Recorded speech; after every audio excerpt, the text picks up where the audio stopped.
Hey everybody, how you doing tonight? Welcome, welcome, welcome, welcome. So glad to have all of you here with us tonight. Should be a great program. So hit the like button, hit the subscribe button, hit the notifications bell. It's gonna be awesome. A lot of great stuff to chat about. So I guess we'll just jump right into it. Of the American century, I say that the century on which we are entering can be and must be the century of the common man. A radical redistribution of economic power.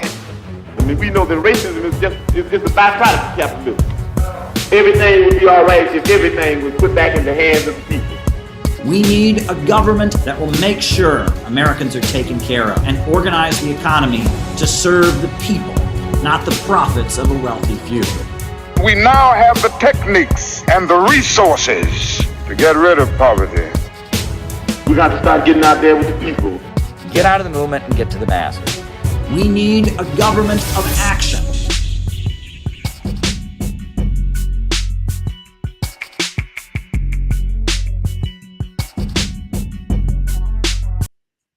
Welcome, everybody. So glad to have you with us tonight. This is going to be fun. We're going to talk about a lot of interesting things. So the way this works is I give my opening remarks, and then I answer your super chat questions for the second half of the show. Between that, we have a little intermission where I call you out as I see you, names and locations. We find out who's on the other side of the camera, who it is who's watching. That's how this works. So if you're watching, best wishes to you, best wishes to everyone as we plow on ahead through April. The holidays of the spring equinox are concluded. I believe in China, they'll soon be celebrating the May holidays, right? They have May 1st, International Workers' Day, but then they have a few days as well. In addition to that, the Spring Festival. Here in the United States, Easter is over, Passover is over. I think Ramadan, the holy month of Ramadan for Muslims, is still going on. But yes, we're just plowing on ahead.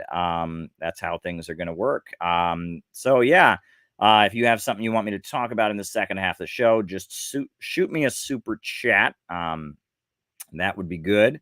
And from there, I will just jump right into what it is we're talking about on here. So for those of you who may not be aware, at this point, it seems pretty clear that the world is on the brink of a food crisis.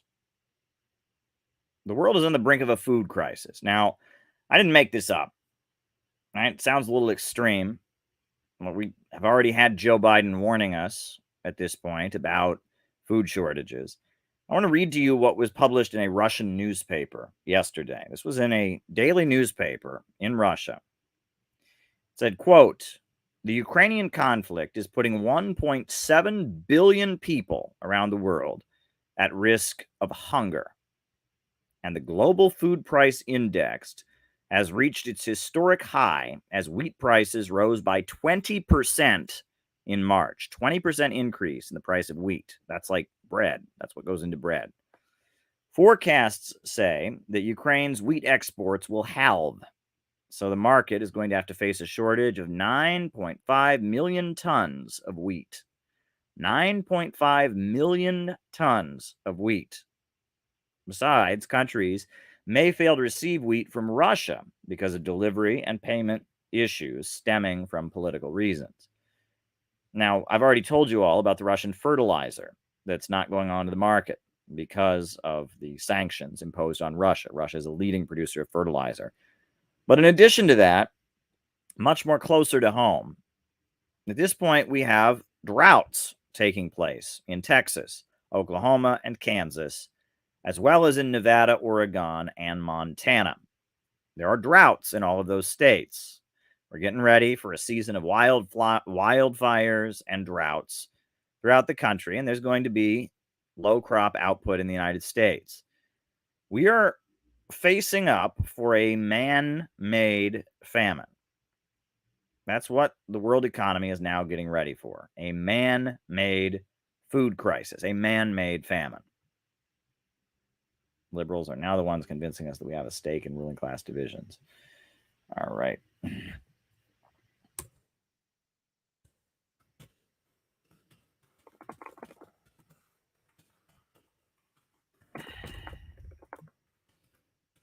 divisions. And that seems to be the situation that we're in. We're getting ready for a global food crisis. And I mean, the first step towards this global food crisis came with Afghanistan, where the United States have been occupying Afghanistan for 20 years. For 20 years, the USA occupied Afghanistan. And at no point did Afghanistan become more stable. Drug gangs got bigger. Terrorist groups got bigger. The country became less and less stable that entire time. The economy didn't get going again. Afghans weren't eating better. Access to medical care did not go up. And then after 20 years, the United States withdrew from Afghanistan. And we now understand that there was then a food crisis in Afghanistan, and Joe Biden froze the funds of the Afghan government and refused to hand them over during the crisis of malnutrition that is now unfolding.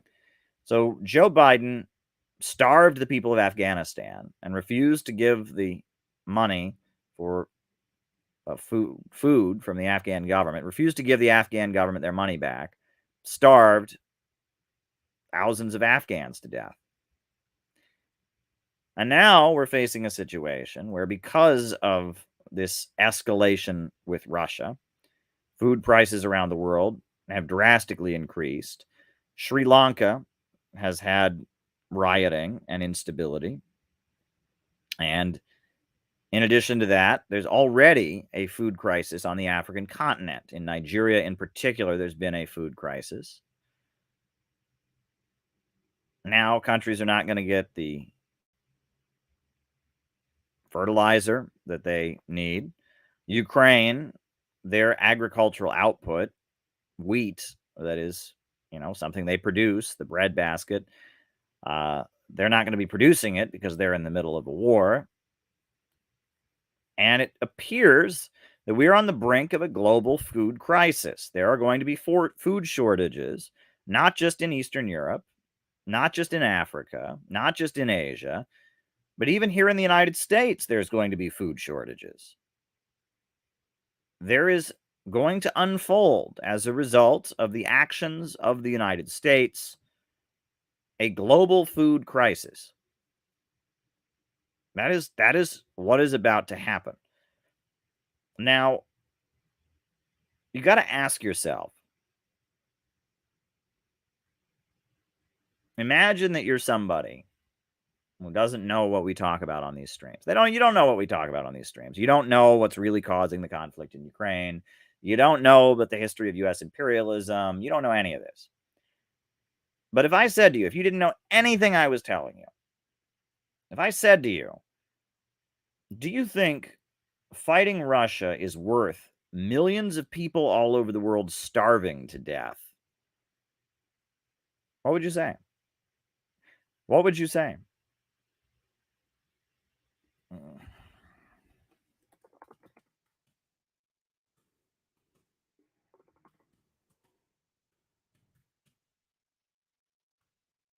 Okay. What would you say at this point? I mean, I really don't think that anybody is going to buy into the idea that Putin is just so bad and Russia is just so bad that millions of people around the world need to starve to death. That's what we're getting ready for. I mean, there's already been a spike in malnutrition-related deaths in Africa due to the pandemic. There's already been, because of the sanctions on Venezuela, the USA trying to strangle and cripple their food program, the CLAP program, grabbing Alex Saab off of an airplane because he tried to arrange for Iran to export food to Venezuela. But now the imperialists are gearing up to make this coming summer a summer of mass starvation. Now, I would think that if there is a global food crisis on the brink of happening, the correct move on the part of the leaders of the major countries like Britain, like France, like Germany, like the United States, would be to convene an emergency meeting and say, what can we immediately do to stop the food crisis? That would be the logical thing to do. You know, if there's a big hurricane coming, you get the emergency team together to stop the hurricane. If there's a big earthquake coming, you get people together to, you know, get ready. There is a big famine on the horizon at this point. There is a famine that is about to take place. Crops are going to fail all across the world. Crops are not going to be fertilized. Ukraine is not going to export wheat. We are on the brink of a global malnutrition crisis. And our world leaders are doing nothing about it. They're just sitting back and fiddling as Rome burns. This is a very, very, very serious situation. And our leaders are sitting back and they are not doing anything about it. But it's more than that. It's not just that they're sitting back and allowing it to happen. They're creating it. They know what the result of blocking Russian fertilizer from the market is. They know what the result of fomenting a war in Ukraine, a major wheat exporting country, is. They know. All right. Please state.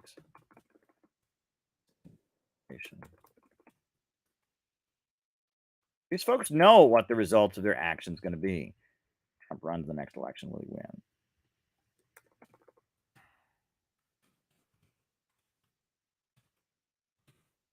They know very well what the results of their actions are going to be. They're creating a food crisis, and they're okay with that. And it's particularly insane. I mean, to sit back and watch. I mean, we have leaders in the United States that are sitting here actively talking about creating a food crisis. They know there's going to be a food crisis. They know their policies are going to result in a food crisis. They intentionally starved people in Afghanistan. They intentionally starved people in Venezuela.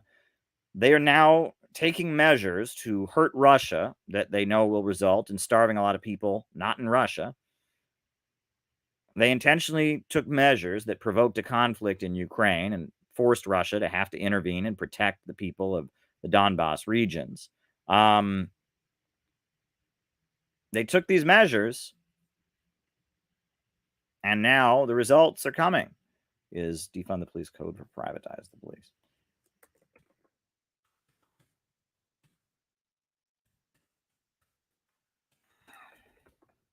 Now the results are coming. The results are pouring in. They are pouring in. And we got a couple months here before the to use the New York City expression, before the shit hits the fan. You ever hear that in New York City? That's the New Yorker. Before the shit hits the fan, brother, when the shit hits the fan, as they say. I mean, what is that? Do people throw shit at like fans? Like, that's gross. Don't put shit on fans. Not a good thing. But I mean, I'm not trying to be funny here, but this is a very serious situation. Like, we're sitting back and we're on the brink of a global famine. Joe Biden has acknowledged this. Everyone knows it.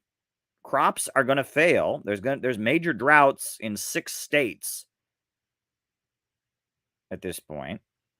Russia's not exporting their fertilizer. I mean, it's happening. We are on the brink. Social credit score, IA, track and trace.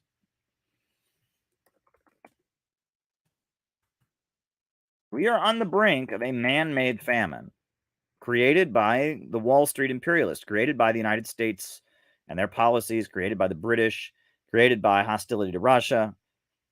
And they're okay with it. I mean, and the craziest thing is, my whole life, I have been told that in Russia and in China, the communists created man-made famines.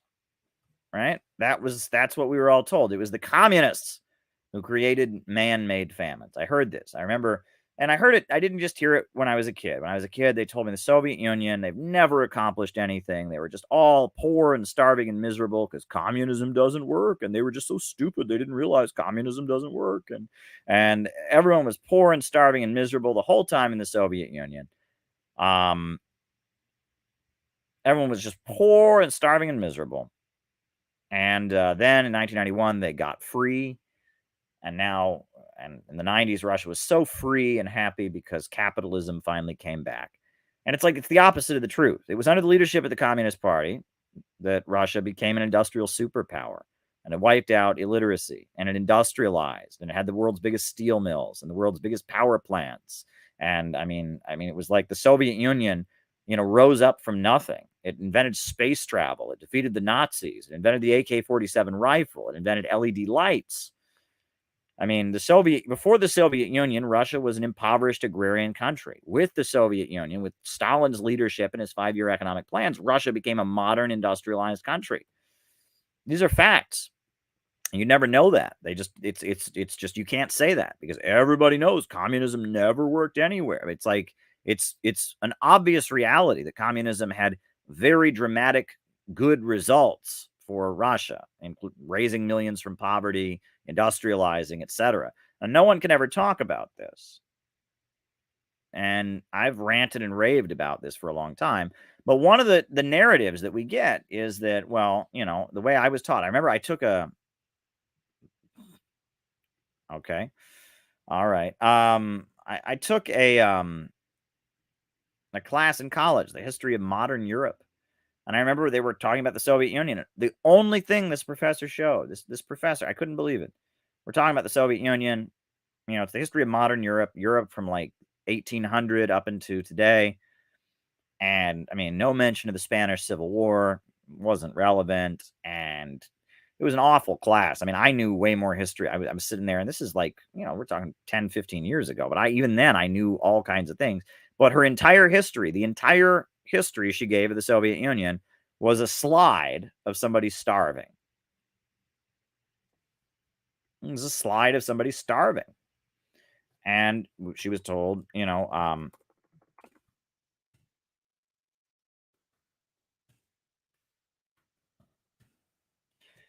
was told, she said, in the Soviet Union, millions of people starved to death because of communism, because of Stalin.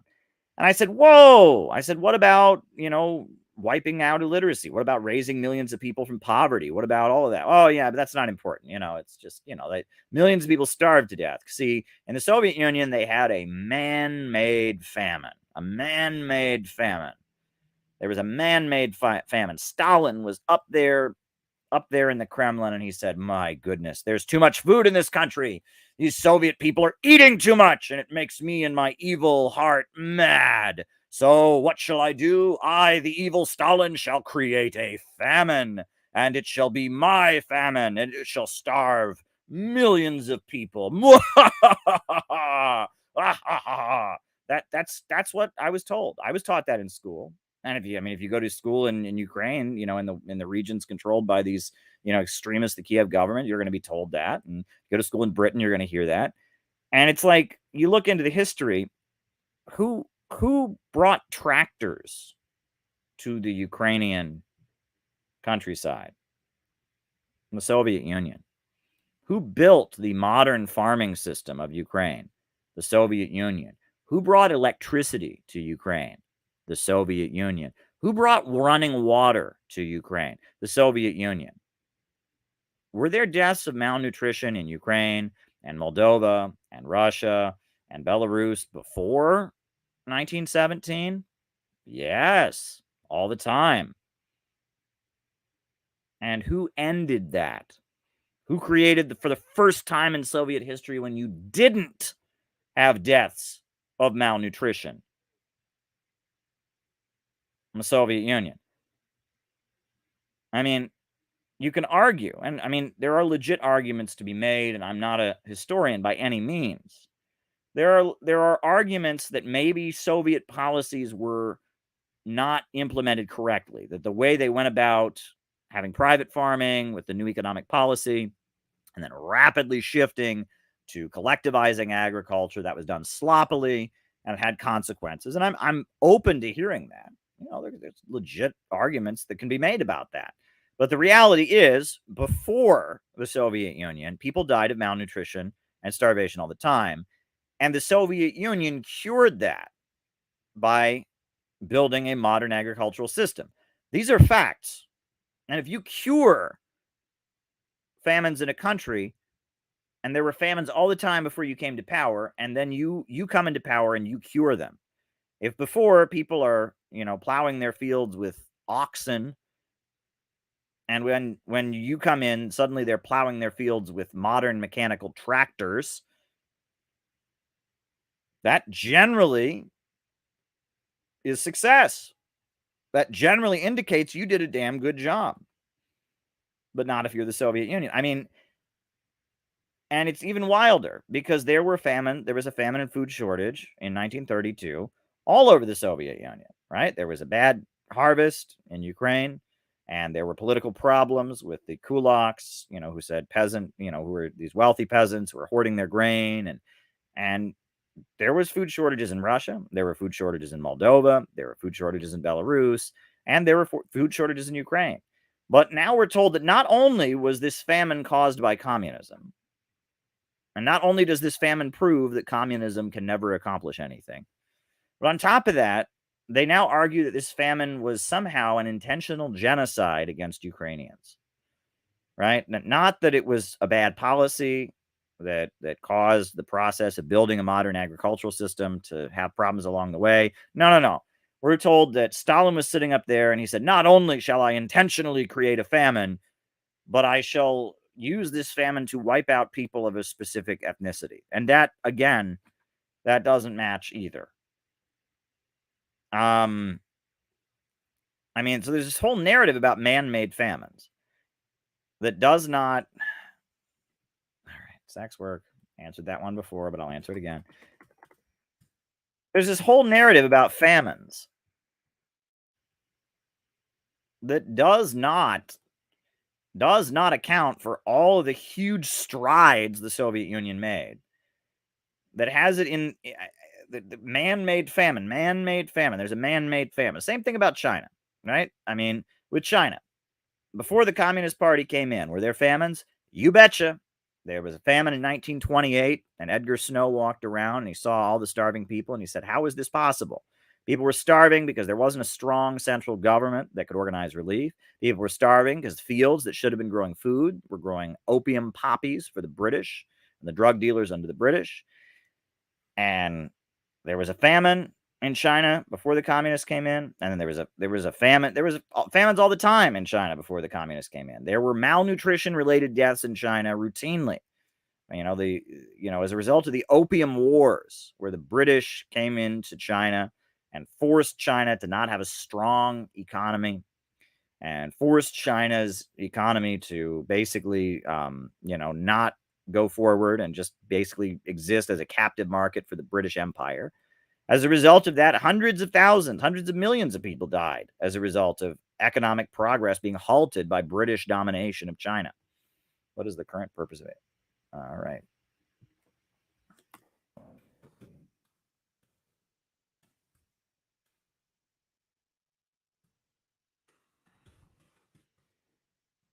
Writing it down. And, as a result of China being held under the boot heels of Western capitalism, all kinds of people died. All kinds of people died of malnutrition. But somehow we're told that there was a famine, the Great Leap Forward famine. And that proves communism's bad because there was one famine under the leadership of the Chinese Communist Party. Meanwhile, it's the Chinese Communist Party that built the modern agricultural system. It's the Chinese Communist Party that electrified all of China. It's the Chinese Communist Party that brought tractors, they called them iron oxen, to the Chinese countryside.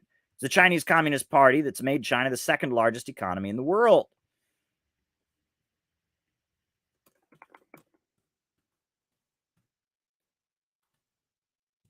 That is the real results of the Chinese Communist Party's leadership. But yet they point to a famine Great leap forward famine. That proves that the communists have never accomplished anything. They've never done anything good, and it was a genocide, man-made famine. I mean, it's unbelievable. And so while they've been lecturing us all about a man-made famine, oh my God, there's going to be a man-made famine, the man-made famine, now we have a situation. We have a situation where the capitalist powers, the major imperialist countries, Britain, the United States, France, and Germany, are sitting there realizing that their policies against Russia and their policies in Afghanistan and their policy in Venezuela and their policies in Africa are going to lead to a man-made famine. And they're fine with that. They are sitting there recognizing that millions of people are going to die because of their war with Russia, their blocking of Russian fertilizer, their tearing apart of Ukraine with a hostile, civil war and escalating the conflict there and pouring more weapons into Ukraine, their sanctions plus the drought. History of the Nazis and NATO and West German leadership.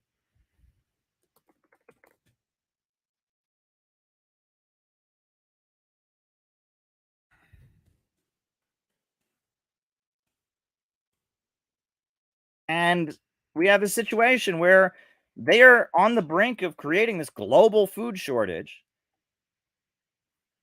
And they're openly doing it, and no one's saying anything about it, except for the Russians, except for the Chinese.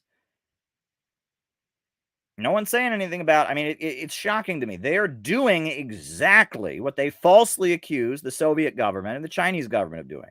What you've always been told about communism, that they, sat there and said, oh, it's a boring day. Let's have a famine. Let's starve these people because we are evil communists. That's what these people are doing. That's what Joe Biden's doing.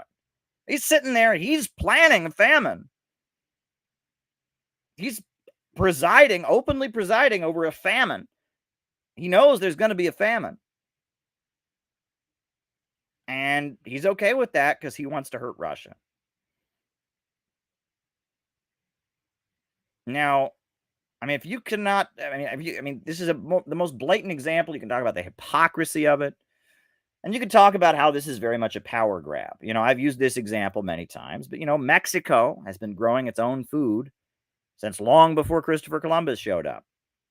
But now, Mexico imports the overwhelming majority of its food from American agribusiness because of the North American Free Trade Agreement. There were farmers all over Haiti. Did you know that? There used to be farmers all over Haiti.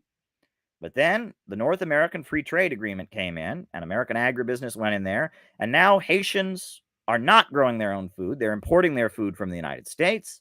And on top of that, they are starving, and they are eating dirt mixed with oil. And these gas prices have killed, these gas prices very significantly cut into the income of Haitians. If you look at the situation in Haiti, they always, you always talk about problems in socialist countries. Haiti is a great example of how domination by Wall Street, the IMF, and the World Bank have just destroyed a country.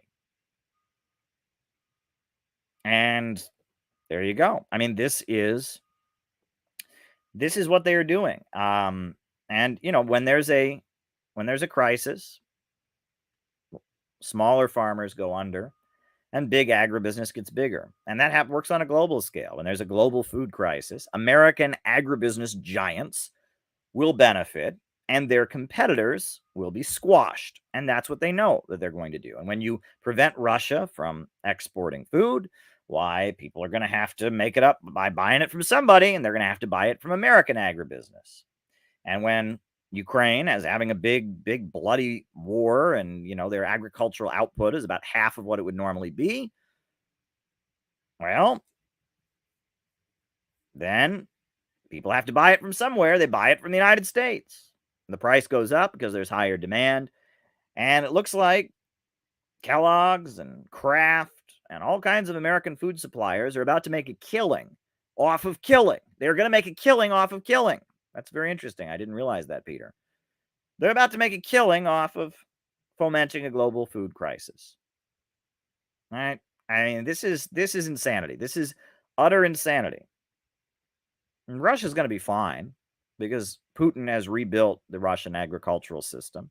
The farm system in Russia has been rebuilt. They have bigger crop output in Russia than ever before, and they won't be able to export it because of these sanctions. So Russians are going to have plenty of food.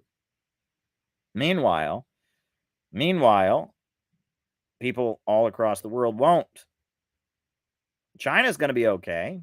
China, again, they've got their own food system. They are food self-sufficient. They've built a modern agricultural system, and they're helping other countries to do that as well. So China's going to be okay. Russia and China are not going to have starvation. They are not going to have malnutrition. They have built themselves up, and they have barricaded themselves, and they're not going to have this problem. The problem is going to be in the parts of the world dominated by capitalism, by Wall Street imperialism. They are going to have a mass famine. And Joe Biden's okay with that because Russia's bad, because he's mad at Russia. I mean, this is utter insanity. And, the droughts, we're talking about this. There's a lot of these ranchers, these small farmers, they're going to get swallowed up.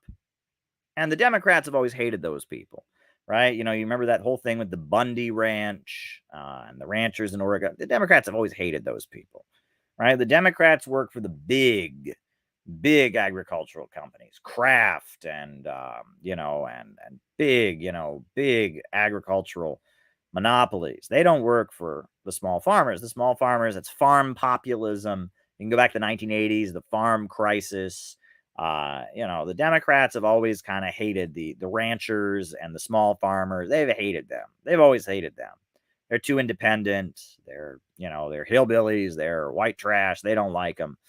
The Democrats love those big food manufacturers, right? That's who they like. And so the Democrats are getting ready to preside over a food crisis. And it just so happens to align, this global food crisis that they're fomenting because of Russia, just happens to align at the same time with droughts in 6 states, right? I read the states before. I'll read them again for those of you who are just joining us. Texas, Oklahoma, Kansas, Nevada, Oregon, and Montana are all on the brink of having droughts. There's going to be serious droughts and wildfires in those states. So small farmers in those states are going to go under. And big American agribusiness corporations will sweep up the profits. I mean, this is what is happening. They are fomenting a famine to secure their monopoly, to beat back Russia, to beat back China, to beat back Venezuela and Iran, to secure their monopoly on the oil markets and on the energy markets and in the global food markets and agricultural markets. The imperialists are about to foment a food crisis. This is insanity. This is utter insanity. And, I mean, I don't quite know how anyone can be okay with this. I mean, these are really, really evil people that are running our government. And they are very aware of what they are doing. And if you are at all of a humanitarian, tell me what about these humanitarians? They're always like, what is it? Is it, Angelina Jolie and Bono and who are all these like liberal celebrities that are all like, yeah, man, I'm going to go fight in Ukraine. And, they're having big concerts, and they're all, what is his name? I don't remember. All these Hollywood celebrities, they're always so concerned about African people, right? And they're talking about AIDS, and they're talking about how they're going to feed the world. And, where are these people? I mean, where's the big concert on TV to raise money for this? Where is it, right? Where are all these Hollywood liberal elites that are so concerned? Where's the TV ads to raise money for this? I'm not hearing about that. Instead, I'm hearing about how Sean Penn wants to go fight in Ukraine. He wants to fight in Ukraine so that the farming doesn't happen and they don't produce the wheat. I mean, all these people that are all, oh yeah, man, I feed the world, where are they? Where are they? Where's, what is it? We are the world. And where is it? I mean, that used to be what all these liberal Hollywood celebrities always talked about. So they always talked about, we are the world. And yeah, I mean, where are these people? Cornell West. Where are they? I mean, I'm not seeing them. I mean, I'm just utterly blown away by this. And where are all the socialists on this? I mean, I'm sorry. I mean, every socialist voice ever, the DSA, should be having demonstrations right now. Feed the world, don't have war with Russia. You know, the RCP, the Revolutionary Communist Party, should be in the street saying the same thing. The anarchists and the Trotskyites and all these people, the labor movement. Think of all the jobs that could be created if the United States immediately went to work resolving this food crisis. Think of all the jobs. I mean, the unions. Imagine if the AFL-CIO had a national march in Washington, food emergency, hire millions of workers at union wages to go feed people around the world, to rebuild our farm system, but no, they're not going to do that. Right? This is the situation here. And China is raising the alarm, and Russia is raising the alarm. Who are the good forces of good in the world? Let me ask you that. I just want to ask you that for real, right? People always get on me, Caleb, you work for the Russians, you work in Russian media. Who are the forces of good in the world right now? The people that are ignoring the global food crisis that's about to happen, or the people warning the world and trying to do something about it? Who's good? China is raising the alarm about the global food crisis. I heard him talking about it at the UN Security Council 2 days ago. Russia is raising the alarm about the global food crisis. They're raising the alarm and they're saying, we don't want millions of people to starve to death. Can we figure this out? Meanwhile, Joe Biden is just ranting against Russia. Boris Johnson is just ranting against Russia. Macron is just ranting against Russia.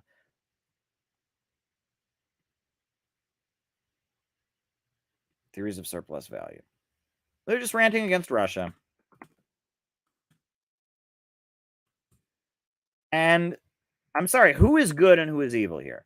Russia has a lot of problems. China has a lot of problems. There's corruption there, etc. But there's one government, there's one force in the world, there's one axis that is trying to stop millions of starvation-related deaths. And there's another axis that is actively fomenting policies they know will lead to millions of starvation-related deaths.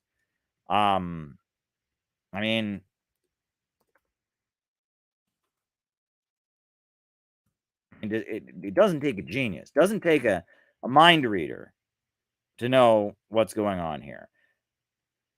Now, I could talk about a few different things here. There's a couple other things. The rest of my opening remarks are going to be kind of scattered. I have a lot of loose ends I want to tie up. You ever do that? You have a lot of different loose ends, things that are important to our community that are worth talking about. Neoliberal versus populist, big, small versus, right. Populist versus small capital. But there's a couple loose ends. First of all, John Brown volunteer and good friend of our streams and member of the Center for Political Innovation, Lily Goldklang, made a great video in support of Alice Walker in the aftermath of the stream last night and the petition for Alice Walker. So this is Lily Goldklang speaking up for Alice Walker. Lily Goldklang with the Center for Political Innovation here today to say the attacks on Alice Walker have got to stop. Alice Walker is an amazing anti-imperialist black revolutionary author who has been basically canceled by the mainstream media and has had her spot at the Bay Area Book Festival pulled. And the reason is the entire mainstream media, Barry Weiss, hack of the New York Times, and various other quote-unquote journalists are saying that Alice Walker is an anti-Semite. And let's just go over some of the facts. Alice Walker is a member of the Women's International Democratic Federation, an explicitly anti-fascist organization set up by the Soviet Union and its allies after World War II to make sure that Nazi fascism and the Holocaust would never happen again. So, I mean, that just from the get-go, that's bullshit, right? The real reason they're attacking her is because Alice Walker has stood with the people of Cuba against the illegal U.S. embargo, and has stood with the people of Palestine against Zionist occupation. And that's the real, that's her real crime. And that's why she's really being attacked in the mainstream media. Alice Walker, unconditional defense of Alice Walker, anti-Zionism is not anti-Semitism, something I think I'm one of the many living examples of. And the attacks on Alice Walker have got to stop. They've just got to stop. If they can go after Alice Walker, they can go after any of us. She has stood against oppression, racism, and discrimination against all people for her whole life, and you know, it's unfair what they're doing to her. It's really not right. That's Lily speaking up about the Alice Walker case. If you haven't signed the petition already, please go and sign the petition. Standwithalicewalker.org. I'm dropping the link in the chat. Go and sign the petition to stop what they're doing to Alice Walker. You know, please. Please sign the petition. Sorry about that. You know, here is the link. If you can drop the CPI, Center for Political Innovation, mention you came here because of my stream, that would be awesome, because we want people to know who their friends are. But I encourage people to sign that petition. That was a great video from Lily. Now, a couple other loose ends I wanted to tie up here. You may or may not be aware of the fact that my whole introduction to the BreadTube universe was debating somebody named Destiny Stephen Bennell, right? I almost hate to talk about these people, but it's part of why people watch this. It's part of why people watch these programs, right? Is because of that. Panquake, a new social media platform for anti-imperialists. Not familiar. I'll have to look into it.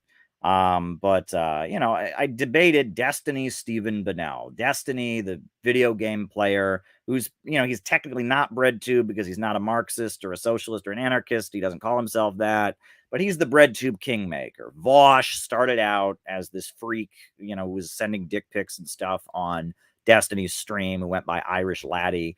Natalie Wynn is tied in with Destiny. They all get back to Destiny somehow. He's the BreadTube kingmaker, and he's this video game playing freak, from Minnesota. He was a carpet cleaner, and then he figured out how to basically monetize playing the video game StarCraft 2.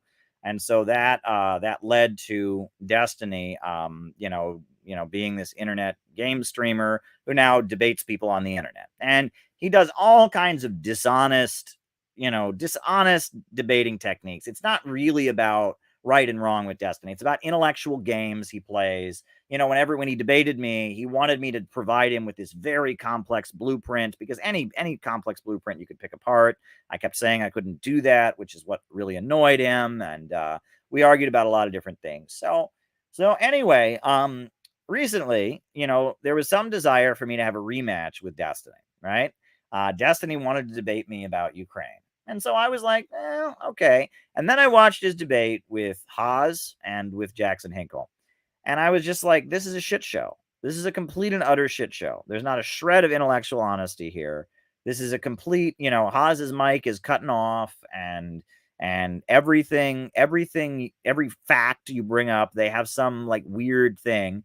And so I just said, you know what? I already debated Destiny. I destroyed the best Destiny, and I'm not going to go on there. I don't owe it to Destiny and Dylan Burns to go on there. And no, I don't owe it to them, right? I mean, I already debated Destiny once. I completely wiped the floor with him. He walked into the debate arrogantly assuming that there could not be any arguments in favor of socialism that might be correct. So what would I have accomplished by going in there? So I said I wasn't going to do it. Oh my goodness. The people that organized the debate were so angry that I wasn't going to do it. Why? Well, we now know why, right? And I'll tell you why. But apparently this is Destiny's little like temper tantrum, with in response to me not debating him. This is Destiny's little temper tantrum. This is a 1-minute temper tantrum in which I get name dropped. That actually it happened a while back, but apparently I just heard about it this week. This is Destiny. This is Destiny raging because I wouldn't debate him. European armed conflict. True. Who this guy's bait? I was supposed to have a debate with this guy, like on my team, and then Caleb, the fucking cowardly tanky fuck, canceled. Whatever. As European myself, there's of course nothing new to me, which is why I've been able to make detailed, nuanced points, even when it comes to actual neo-Nazis in Ukraine, instead of the expected knee-jerk dismissal and denunciation. I like how when you talk to lefties and you're like, hey, you know that the Soviet Union fucking allied with Nazi fucking Germany before like shit went fucked, right?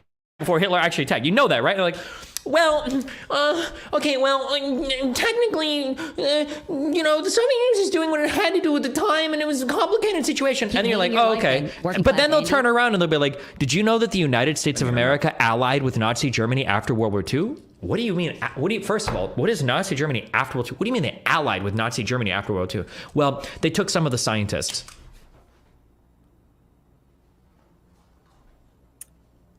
Okay.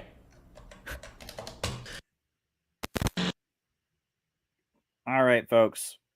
Sorry, I'm having a little trouble. My computer's being a little slow at the moment. Don't know why. Trying to get back on my main page here.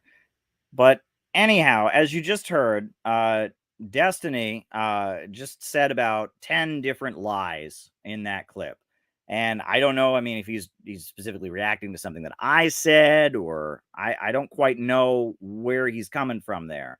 But there's about 5-10 different false things he said in this debate. Oh, I just pushed the wrong button, and now I'm is being very slow tonight, folks, and it's annoying. Yeah, my computer is being very slow, but here I am. Okay, so there's about 10 different things he said in that clip that are just completely off. First of all, the Molotov-Ribbentrop non-aggression pact was not an alliance. An alliance is when two countries are working together and share common goals. That is not what happened. So when he says, if you ever bring this up, they go, oh, they did what they had to do. No, if you bring that up, if you say the Soviet Union allied with Hitler, I'll tell you that's false, because it didn't happen. There was a non-aggression pact that lasted about 1.5 years before the Nazis broke it. That's what happened. So some things are true, some things are not true, and that is just not true. A pact is not an alliance. And they made this pact after offering the same pact to all of the capitalists of the world. I mean, they offered a similar pact to the United States.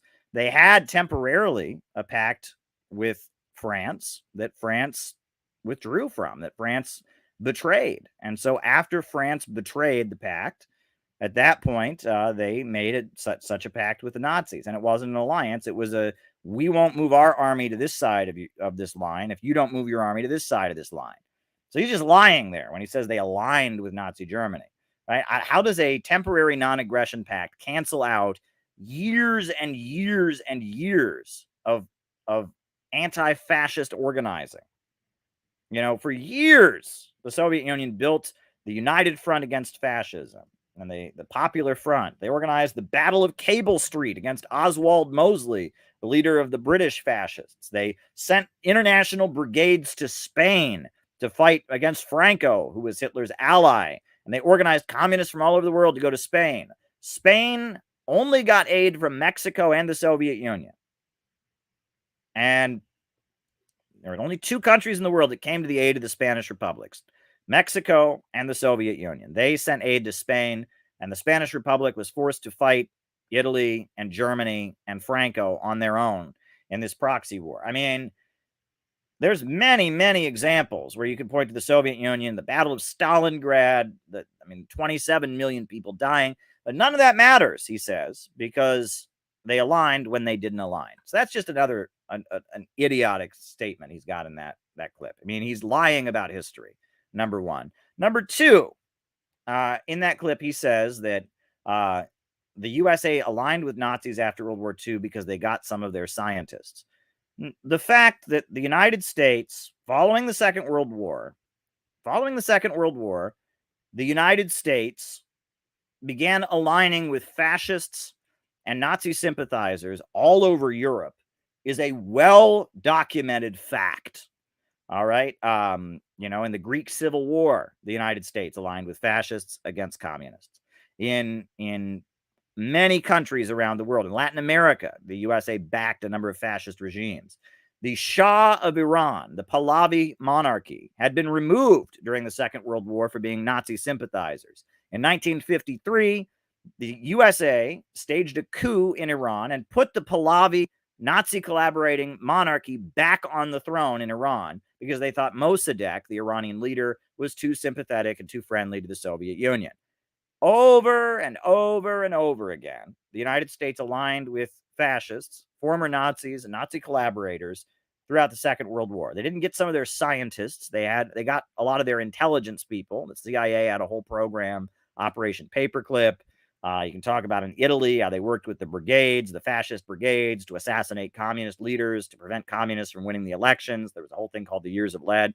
So when he says the only way the United States collaborated with Nazis after World War II is they got some of their scientists, he's just a liar. I mean, he's just a liar.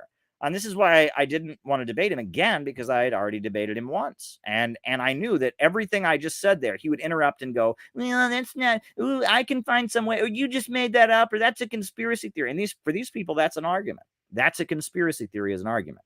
I can talk about Operation Gladio, and I would talk about a well-documented fact that all kinds of books. He'd say, oh, prove that. That sounds made up, and that's how they operate. It's like, it's not argument about facts. It's argumentium ad bias, where they just appeal to the bias of the audience. But in light of that, I actually did want to show you, because I have debated Destiny and I wiped the floor with him, right? And I'm sure he had all those people at Bellingcat, doing all kinds of research of exactly what to say. And I ruined his parade, and he's really angry about it. I ruined his parade. I rained on his parade, right? All the Bellingcat people, all the people in his chat feeding him information while he was debating me the last time. They were all prepared, and they'd probably done all kinds of research and studies exactly how to insult me and make fun of me and all of it. They'd gone out of their way. Destiny was excited for his rematch, and I didn't give it to him, right? Because I destroyed him once. Why do I need to give him a chance again? And he would, all these, there's probably all kinds of, academics and all of that who were working with Destiny and feeding him talking points and telling him what to say. I don't know about that. I don't know what that is, but, and now it all went for nothing. It all went for nothing. And so I'm glad. I'm really glad that all the research and all the people that were helping Destiny all wasted their money. And in light of that, I actually did want to show this great clip from when I debated him and destroyed him. This was the most epic moment of the debate, and it actually relates a lot to what we talked about at the opening of this stream. This is the epic "What does life expectancy prove?" moment. Chaya called it. She can read minds. But there you go. What does life expectancy prove? It was a great moment. Great moment. If I can get my computer to start cooperating here. It was a great moment. It was a great moment. A great moment. All right. Okay, here we go. Here we go. From the New York Times. Under NAFTA, as a result, 20 million Mexicans live in food poverty. 25% of the population does not have access to basic food, and 1/5 of Mexican children suffer from malnutrition.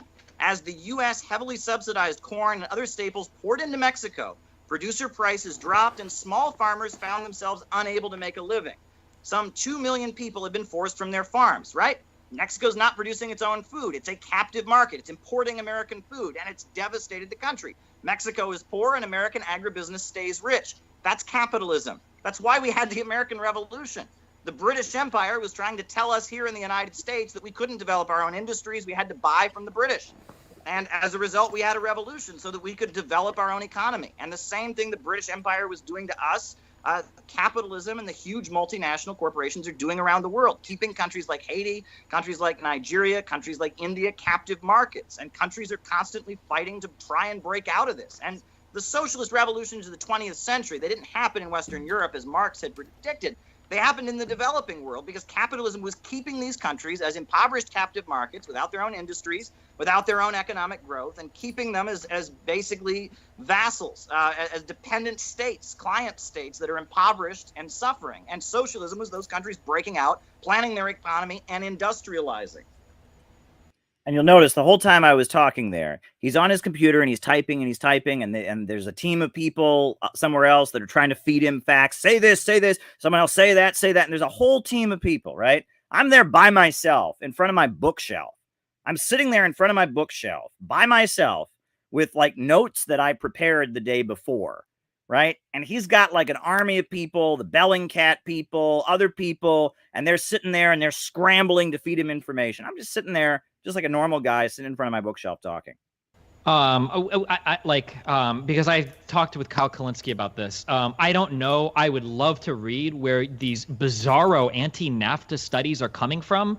I've seen like very pointed anti-NAFTA like propaganda that will hyper focus on like specific industries that say like, well, corn markets were disproportionately impacted in Mexico and so many jobs were lost here. But like Mexico was one of the large winners in NAFTA, and this is something that I've seen like universally heralded. Like exports under farm exports in Mexico. Well, you can't say sure to that. You just literally told me that NAFTA took a shit all over Mexico's economy. Wait, no, so the New York Times agrees with me. The headline of the article is "Under NAFTA, Mexico suffered and the United States felt its pain." November 24th, 2013. I guess they're lying to hurt American capitalism or something. I'm sorry. Are you literally citing me an op-ed to tell me that opinion piece is somehow reflective of the economic I'm citing the consensus on statistics NAFTA? in it. Yes, I'm citing the statistics in that op-ed. Yes.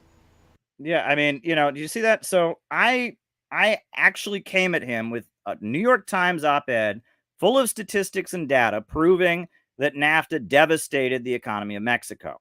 And he's coming back with, well, I've always heard, I mean, it's overwhelming. And he doesn't say a single fact in response to that. And he's got all those people in his chat feeding him information and all that. And they can't come up with a single bit of fact to refute what I just said.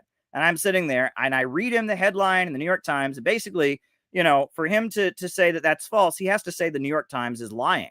And he's a big private, big worshiper of mainstream media. So he could never do that. The New York Times, must say the truth. If RT had said it, he would immediately just say, oh, that's RT. It's not true. But because it was said by the New York Times, he's at a loss. So here we go. And he's like, oh, that can't be true. Oh, it's overwhelming. Everybody knows. Everybody knows. Everybody knows. That's what they do. Oh, it's overwhelming. Everybody knows. And no, they don't. No, they don't. You're just appealing to everyone's biases. They don't know. But this is how these guys argue. Everybody knows. Are you really saying everybody knows? It's overwhelming. He's not proving anything he's saying. At one point, everybody knew the earth was flat. At one point, everybody knew that diseases were not caused by germs. They were caused by magical spells cast by witches. Everybody knew it. Did that make it true? No, it doesn't. But anyway, let's continue. I'm citing something that even the New York Times admits, that Mexico has been What? The New York very Times? badly hurt by free trade. The New York Times is not an economic journal. Why are you telling me that even the New York Times? Also, wait, I'm sorry. Wait a second. Is this article, what's the author of this article? The author is Laura Carlson. Wait, what is her background? Is this literally like an opinion piece, or was this written like a statement against interest? The New York Times is a defender of Western capitalism. The fact that even they would admit what it has done to Mexico, I think, is very strong. Or while we're at it, I have the CIA World Factbook statistics of life expectancy in front of me. Cuba's life expectancy is 78.9 years. The Dominican Republic, another country in the Caribbean, it's part of the Western capitalist system, 71 years. Jamaica, 74. Honduras, 71. Guyana, 68. Mexico, 76. Guatemala, 71. Haiti, 64. Come on, right? Capitalism's the answer. Why are all these countries that are part of the free trade system, or part of the global capitalist system, impoverished? And Cuba, a country with a centrally planned economy, has achieved a much higher life expectancy. Okay, I don't know about life expectancy. We're jumping onto a totally different argument. Okay, so like, somebody linked me this article, so just reading it, right? Like, this person literally says, like, damages were done to, like, Mexico's agricultural sector. It doesn't mention the massive gains made in the industrial sector. Hundreds of thousands of manufacturing jobs were created in Mexico. I think it's like 20% of car imports in the United States come from Mexico. These are jobs that paid citizens more money than the farming jobs, that led to a greater industrialization of Mexico in these parts. She literally, in the next, like, paragraph of this article, just says, well, as a result of some of these agricultural practices, 20 million Mexicans live in food poverty. That's not a causal link. Like, how many Mexicans, like, this is... They owned their own farms beforehand, and now they're in food poverty. They're not even producing their own food. Wait, so you're telling me that prior to NAFTA, every citizen of Mexico was well-fed, totally well-nourished, had all sorts of, like... No, come on. This is ridiculous. The point of Ms. Carlson's article is that it made conditions worse. And I think if you look at the narco drug-infested chaos that's involved in Mexico, if that were happening in Venezuela, we'd be told, see, socialism did it. But it happens in Mexico, and we're told, oh, I've even had a lot of libertarians try to tell me that Mexico must be socialist because it's poor, right? Because everyone knows capitalism leads to prosperity. That's simply not the facts. I can't I can't actually I can't argue against a New York Times. I don't actually have any facts on my side, and this is well documented, and even the New York Times admits this. So, it just can't be true because it doesn't fit my narrative. Op-ed on this.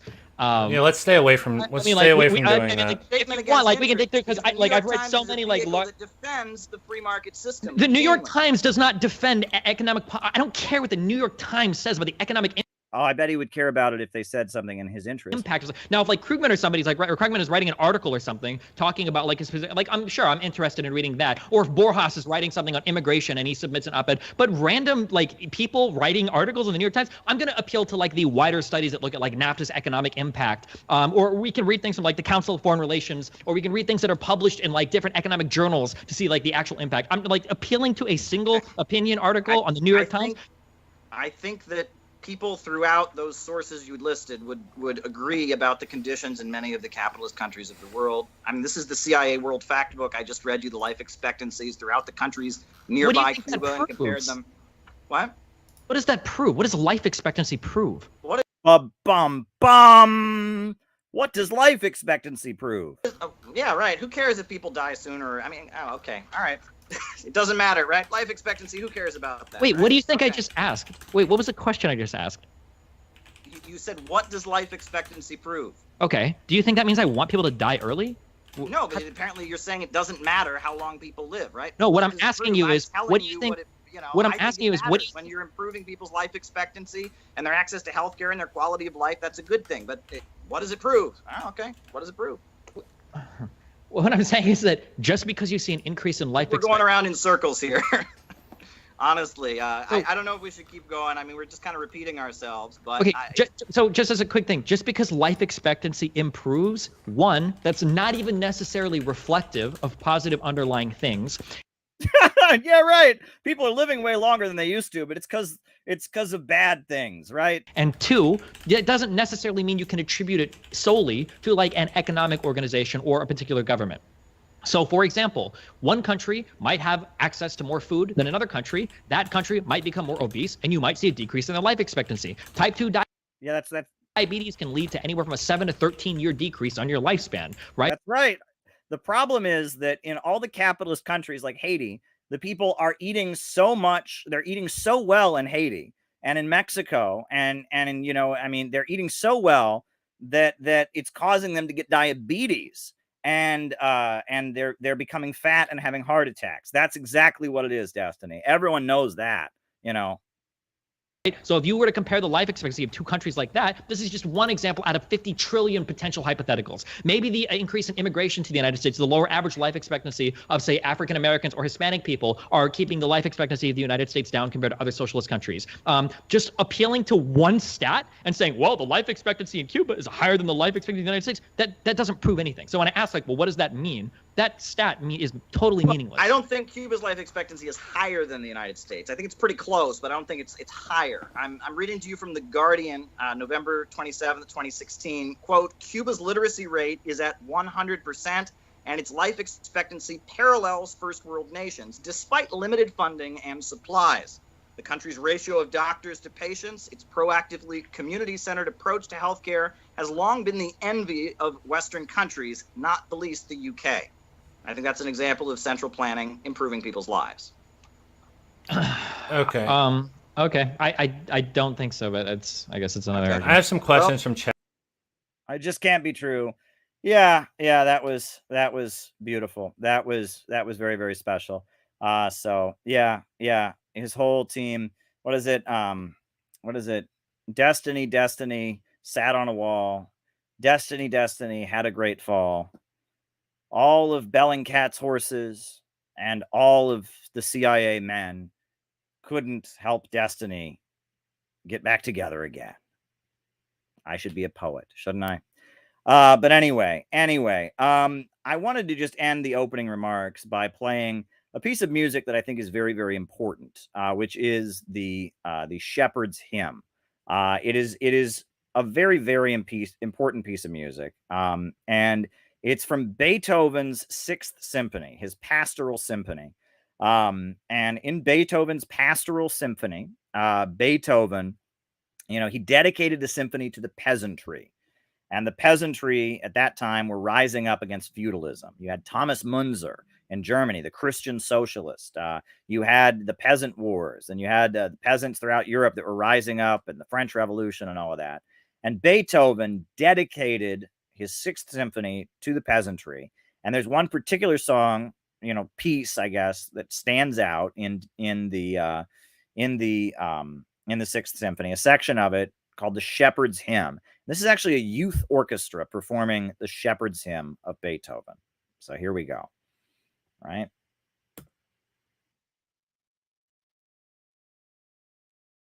All right, here we go.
Great stuff, folks. Great stuff. Beethoven was a revolutionary, absolutely a revolutionary. And that music is absolutely tremendous. And there's an optimism in Beethoven's music that I feel like we particularly want to bring out on these streams. It's forward looking, it's hopeful, it's about getting over the hardship of the present.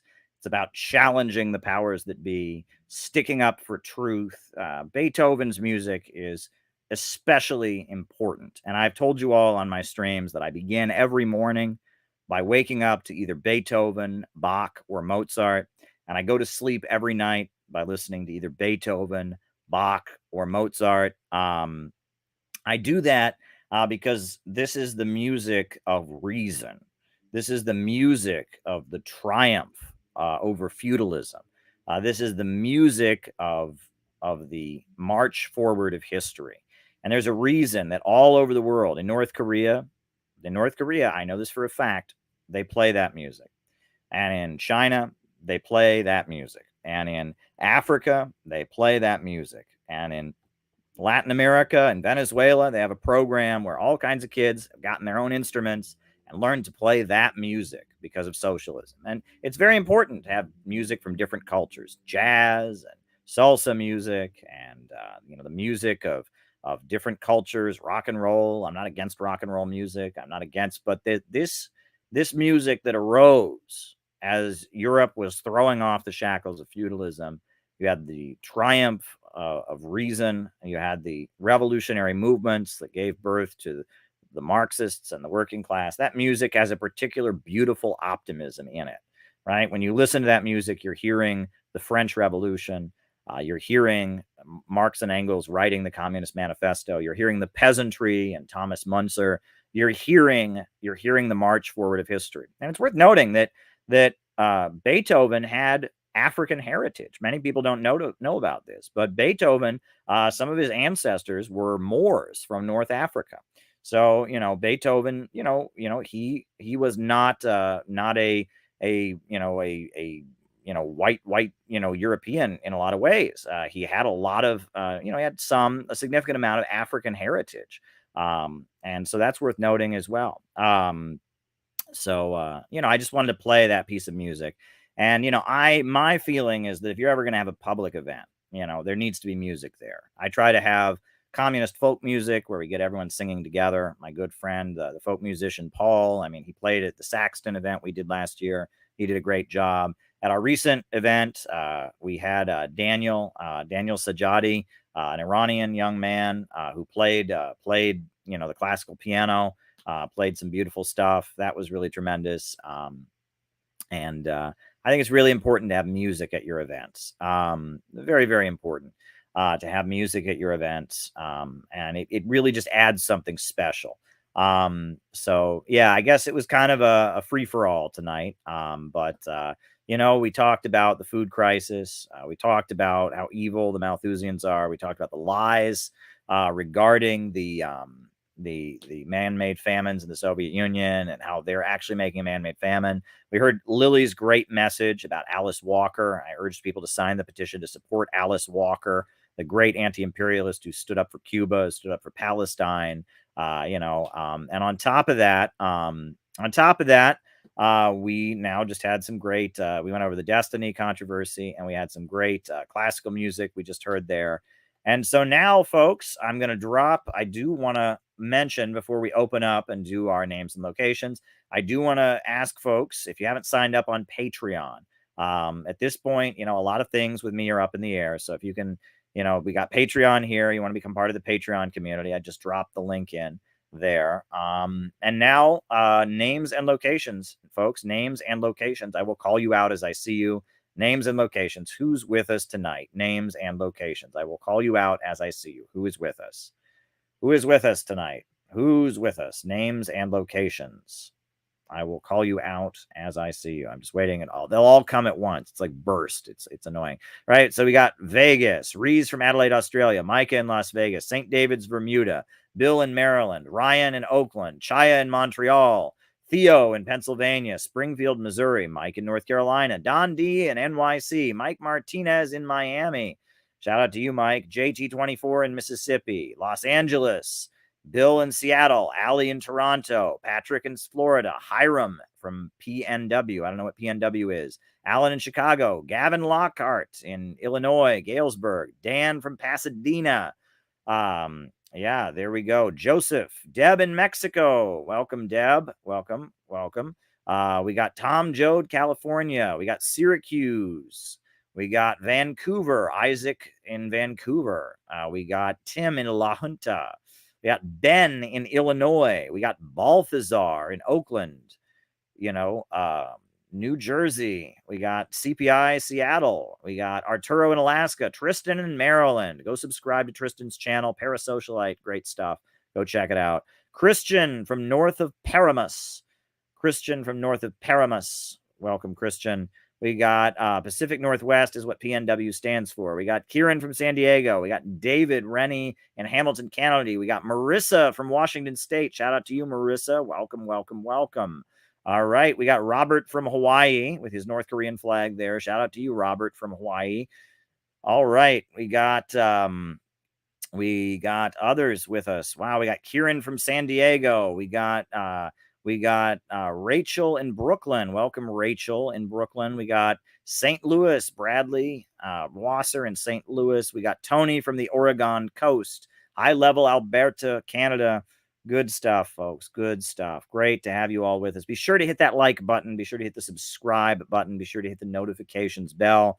And one thing that would be really awesome is if you all could tweet this out and put this up on your Facebook, drop the link in Facebook groups, put this on Reddit. The more people here, the merrier. We've been streaming a lot lately, so the more people here, the better. So if you could drop the link around places, get people to come join the conversation. I'm just answering super chats from here forward. So, if you got something you want me to talk about, I am ready to start answering super chats. So I've got a number of super chats here, and I'm just going to answer them until the show ends. That's how this is going to work. So if you got another super chat, I'll write it down. I'll put you on the list, and we'll start answering them. First super chat question. Liberals are now the ones convincing us we have a stake in divisions in the ruling class. That's a good point, right? Divisions in the ruling class are important, and they're worth understanding and analyzing them, because every revolution in history has begun as a division within the ruling class that results in the ruling class activating the working class and bringing them into politics as part of Bonapartist maneuvering, and then ultimately leads to a political crisis where the working class can assert its own agenda and overthrow capitalism. The Russian Revolution began as a fight in the ruling class. First, it was the ruling class deposing Tsar Nicholas II because they saw him as incompetent and losing World War I. Then it was a fight in the ruling class about whether they should stay in World War I or not. And throughout all of that, the Bolsheviks were involved in bringing down Tsar Nicholas II. The Bolsheviks were involved in protesting and trying to end the war. And ultimately, they defeated the Kornilov reaction in September, and they took power in October. And it was through maneuvering a series of alliances with different factions of the ruling class, and then playing the ruling class against each other and maneuvering and building up their own forces, the Bolsheviks took power. In China, there was a division in the ruling class. The bulk of the KMT stopped being anti-imperialist. Chiang Kai-shek stopped being an anti-imperialist, moved away from aligning with the Soviet Union. But there were many in China who felt that the British and the Americans were not their friends and the Soviet Union was their ally. And many KMT people left the KMT and went over to Mao and joined the Chinese Communist Party. And then when Japan invaded, Chiang Kai-shek wanted to make an alliance with Japan, didn't want to fight Japan. So the Chinese Red Army, they essentially became the best fighters against the Japanese invaders. And after a while, through a series of maneuvers, the Chinese Communist Party was able to, work with KMT, have an alliance, defeat Japan, and eventually there was a civil war, and they took power after the Second World War. There was the Civil War, the Chinese Civil War, and they took power. And every revolution in history is like that. I mean, Fidel Castro was from a wealthy ruling class family.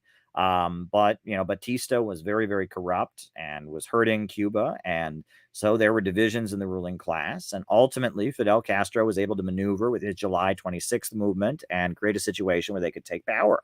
and that divisions in the ruling class are very, very important. That said, right now, the forces of socialism in the United States are too weak to align with anybody. We aligned with Joe Biden. What would Joe Biden have to do for us? Nothing. We aligned with Donald Trump. What would Donald Trump have to do for us? Nothing, right? There is the socialist movement in the United States at this point is so weak that it really doesn't gain anything by entering an alliance. However, the liberals want us to align with them against the conservatives on the basis that the conservatives are all fascists, which they are not. If anything, right now, the liberals are sounding like fascists, right? The liberals think Gonzalo Lira, the journalist, deserves to die because he tweeted something they don't like on Twitter. Like the Ukrainian Nazis have killed an American journalist, it appears. I mean, we don't know where he is, but it appears that an American journalist, Gonzalo Lira, has been disappeared. And the liberals are okay with that. BreadTube and all of them are okay with that because they said he tweeted something racist and he's sympathetic to Russia and Putin, so therefore he deserves to die. If that's not fascism, I don't know what it is. The liberals are supporting the Ukrainian Nazis. The liberals are cheering on the Ukrainian Azov Battalion as they commit hate crimes against the Roma people, as they are pushing for World War III against Russia. And at this point, the liberals are more concerned about purging the campuses for Joe Biden than they are about stopping a war. And if you speak up about the food prices, and if you were to organize in your community and build an organization to fight for food prices, the liberals would say you must be a fascist because we got to accept the food prices because Putin is so bad. This is our patriotic duty. Joe Biden said so. I hear it, right? If you speak up about the gas prices that are devastating working class families and communities, they say you're a fascist, right? We got to accept the gas prices. Joe Biden said it's to fight Putin and it's what we need. The liberals are trying to drive down living standards. They want to reduce the human population. They think there are too many people in the world. They are satanic Malthusians, right? They hate the working class. They think populism and organizing the working class to fight for its own interest, collectivism, is the greatest enemy. The wokes are the fascists at this point. So right now we have nothing to gain from entering some alliance with them against the right. And at this point, our interest is in building a socialist and anti-imperialist movement that is independent, that is fighting with a class for itself outlook, that says the working class has its own destiny. It stands in solidarity with Russia and China and Venezuela and Cuba and Iran and all the countries around the world that are fighting imperialism. We need to be fighting at this point. We need to be putting forward a class for itself perspective. Class for itself. That's what we should be putting forward. A class for itself or a class against class perspective. It's the workers against the bosses. We need to be building an anti-monopoly coalition because the big monopolies of Silicon Valley, the big oil companies, the Wall Street money sharks, the big box stores, Amazon, Jeff Bezos, that is who is destroying America. And we need to be building an anti-monopoly coalition against these big monopolies. That is my position. Class for itself, class against class. We are going to fight for economic growth. We're going to fight for better jobs and lives in our communities. And the liberals want us to fight for Joe Biden. And they are wrong. Joe Biden is not Roosevelt. All right, next question. Why is the U.S. military budget bigger than the top 10 contenders? Because the United States has basically managed and stabilized its economy in the aftermath of the Second World War by creating a military-industrial complex, military Keynesianism, spending money on military weaponry, spending money on an expansive apparatus, selling weapons all over the world. That's how the United States economy has managed to stabilize in the aftermath of the Second World War. We call it military Keynesianism. John Maynard Keynes was the British economist who said that when there's an economic rut, you hire a group of men to go dig a hole, and then you hire another group of men to go fill the hole in. And it might seem like a big waste of money, except those men you just hired, they all go and buy food and they pay their rent, and that leads to economic growth. The government must spend money. That's Keynesianism. To solve what Keynes called underconsumption, which in reality is the problem of overproduction that Karl Marx laid out, the government must spend money. That's Keynesian economics. It's British Empire economics, right? It's British Empire try to manage capitalism with the government spending money. However, Hjalmar Schacht, who was the Nazi economist, he had his own version of Keynesianism. Hjalmar Schacht hated what he called ditch digging, and he did not like spending money on paying people to dig holes. He did not like spending money on infrastructure. Hjalmar Schacht argued that it was irresponsible to hire people to build bridges and hire people to dig holes and hire people to do that kind of work. No. That's irresponsible. Hollimer Schacht said the government should spend money on the military and tanks and bombs and guns and weapons. And the government should spend money on prisons and prison labor.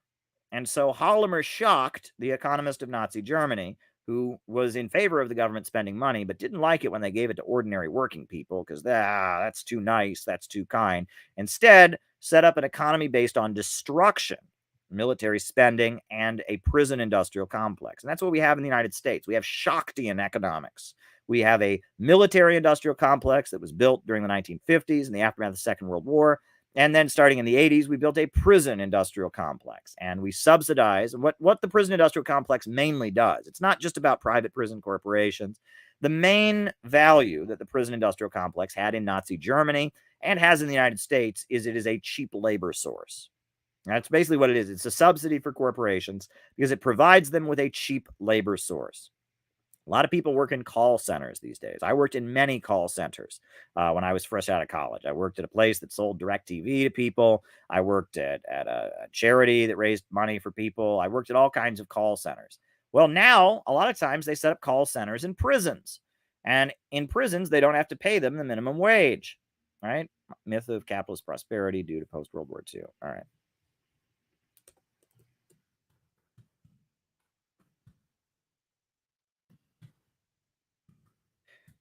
They don't have to pay them a minimum wage in prison. And it's a way that companies can get cheap labor. That's basically one of the main ways the prison industrial complex enables and enables the capitalist economy to function. It's a subsidy for corporations. They got call centers in the prisons. They've got people making clothing in the prison. I think Victoria's Secret has people making underwear in prisons. There's a number. I mean, you've got federal prisoners who make airplanes for Boeing. And it's a way to subsidize, the military and to subsidize not the military, but the private companies. And that's what they did in Nazi Germany. In Nazi Germany, they subsidized Volkswagen by having concentration camp prisoners make the cars. And they sent concentration camp prisoners out to do things that might have been done by people in other jobs. And it's a sick thing. In the United States, since the end of the Second World War, we've adopted Schachtian economics. Now, the Nazis adopted Schachtian economics. Boom. One fell swoop. Hitler was in. Boom. He enacted these policies. The United States have been gradually set up the military industrial complex in the 50s. And then in the 80s, they gradually set up the prison industrial complex. But we basically have a Keynesian economy where the government spends money in the United States, but it spends it on guns and tanks and bombs, and it spends it on prisons. And it's sick, and it's evil. And it must be opposed. And Roosevelt was a Keynesian, but he was all about public works and infrastructure, right? And imagine right now we're facing a drought. In 6 states, there's going to be crop failures because of this drought. Right now, if Joe Biden really cared about the American people, what he would do is he would build a massive irrigation system. There would be an emergency program to build something like Gaddafi's Great Man-Made River up and down the United States. He would say there's going to be a food crisis. We need to water those crops. And he would hire thousands of people and engineers and scientists and construction workers. And they would start building a massive irrigation system so that when this drought comes, we can get those crops watered and we can have the food that we need in the face of the food shortages. Roosevelt did stuff like that. He didn't build irrigation systems. He built hydroelectric power plants, Hoover Dam. He built the Tennessee Valley Authority. He electrified the country in a lot of ways. He brought electricity to a lot of rural areas that didn't have it. He built highways. Key West Highway in Florida was built by Roosevelt. Roosevelt built LaGuardia Airport in New York City. He built airports. He built highways. That's generally when you build infrastructure, it lays the basis for a strong economy. When you set up an apparatus of repression, it leads to degrowth, which is what Nazism is all about. And Malthusianism Nazism is rooted in Malthusianism, the concept of the useless eaters who need to be gotten rid of. That's what the liberals believe. That's what the Nazis believed. right? There you go. China was a junior partner in the first Cold War. Russia's now China's. I don't even know what that means. I do not know what that means, good sir. But there we go. Next question. Police state laws in preparation for the Great Reset. Well, I don't know if it's in preparation for the Great Reset. It's in preparation for living standards going down and for anger rising among the American working class, because it's going to happen. And I've told you all it's going to happen. It's already starting to happen. The working people are ready to fight back. There's going to be an economic class-based movement of resistance to their low-wage police state. And the people in the United States, it's going to be like the yellow vests in France. It's going to be like the trucker convoys in Canada. Average working people from small towns in Ohio and Pennsylvania are going to fight back. And they are going to pour into the streets. And they are going to say, we will not be canceled. We will not be silenced. All right. Okay. Reasons the USA entered World War II. That's what's going to happen. That is what's going to happen. And they want to have their police state apparatus ready when it happens. So there you go. So there you go. There you go. Next question. If Trump runs in the next election, will he win? Probably. I mean, if the election were held today, yes. The state of affairs in the economy, the approval of the Biden administration, the unpopularity of Kamala Harris, who might replace Joe Biden if he runs again. Yeah, I mean, if the election were held today and it was Trump versus Biden or Trump versus Kamala Harris, Trump would win in a heartbeat. But you never say never, right? I mean, there's 2 years until the election, and there's a lot of things that could happen between now and then. So there you go. There you go. Next question. Is defund the police code for privatize the police? Not entirely. In some places, that was blatantly done. Absolutely. In some places, we saw that, where they were replacing the police with private security companies and stuff like that. So in some places, it was. But one of the main ways that I saw defund the police being enacted was in New York City. I saw these kind of like homeless community liaisons, right? It used to be in New York City, if there's a homeless person and they like pass out on the street or they're having a meltdown, they call the police and the police come arrest them, or the police come, see what's going on. Well, after defund the police, I saw that now, when a homeless person, and I mean, you see this all the time. I mean, I worked on 42nd Street for a while before RT America closed down. I worked, near Times Square, near Union, not near Times Square, actually. It was more close to the other end of 42nd Street. But anyway, it's long gone. I don't work there no more, so I'm not doxing myself, I guess. And I worked there, and you would see it all the time. I mean, you're near Grand Central Station, and there'd be a homeless person having a meltdown. There'd be a homeless person having a meltdown. And, when that homeless person was having a meltdown, usually there'd just be a cop come and try to talk them down or see if they need medical attention or whatever. Well, now when a homeless person in Grand Central or near Grand Central around 42nd Street would be having a meltdown, I saw these, 20-year-olds, I shouldn't say 20-year-olds, these mid-20s college graduates with degrees in social work wearing T-shirts that said Homeless Liaison Squad. That's defund the police, right? That the idea was, instead of having police intervene in these situations, have people that are mental health professionals intervene. That's good. I'm for it, right? Mental health professionals tend to not shoot people. Mental health professionals tend to not choke people to death. So having mental health professionals do it rather than police officers, good. I'm for it. Right? Police officers tend to escalate things, whereas 20-year-olds with a degree in social work tend to be better about that kind of thing. The police would stand back. The police would be across the street watching, and there'd be some, some 20-year-old hipster from Brooklyn with a degree in social work with his hipster glasses on, and he would be there trying to talk to the homeless person. And that's an improvement. I don't know if they're still doing it. I haven't seen that in a while, but then again, I'm not going to 42nd Street because I don't go to RT America because RT America is no more. I don't see them. People are less likely to die at the hands of a social worker than they are at the hands of a police officer. So, that's fine. I mean, there's part of me that I know the social work world is full of synthetic left bullshit. It's full of, all of that stuff we don't like. If you hear me clap once, right? It's full of that, but no one gets killed from that. So, I mean, if people aren't getting killed, and so I saw that was part of what defund the police was. There were like social workers who were called in when normally just the cops would be called in. That was an improvement. I think that's a good thing. So there you go. There you go. And the next question.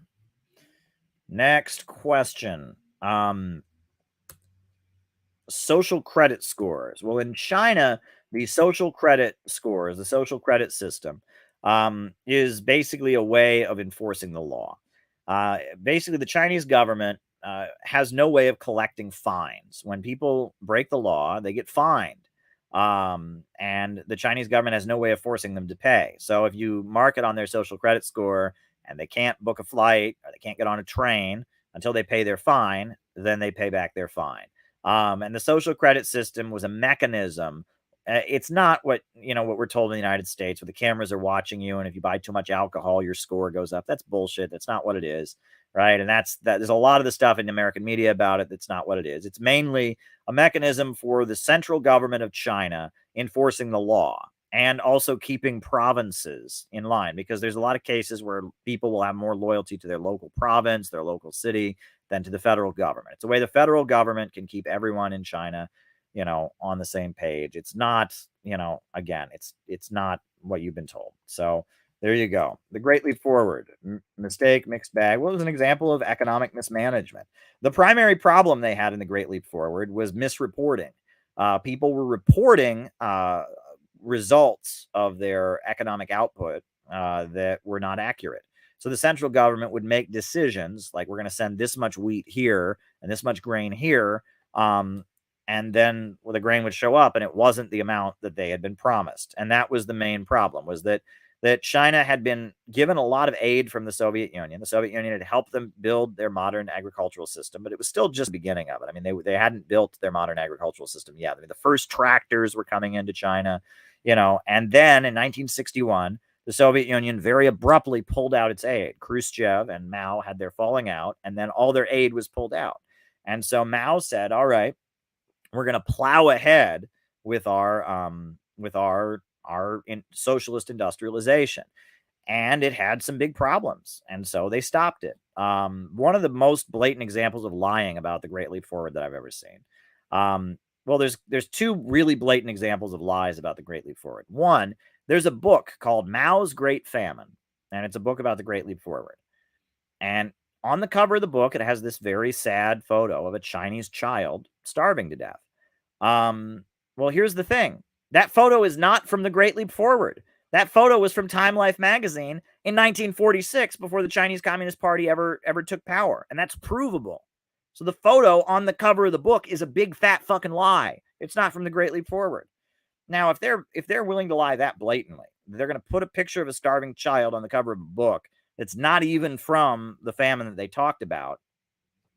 That's a sign that these people are not honest. Now, another example is that there is, it's widely quoted, if you read books on the Great Leap Forward in the United States, widely quoted, widely quoted.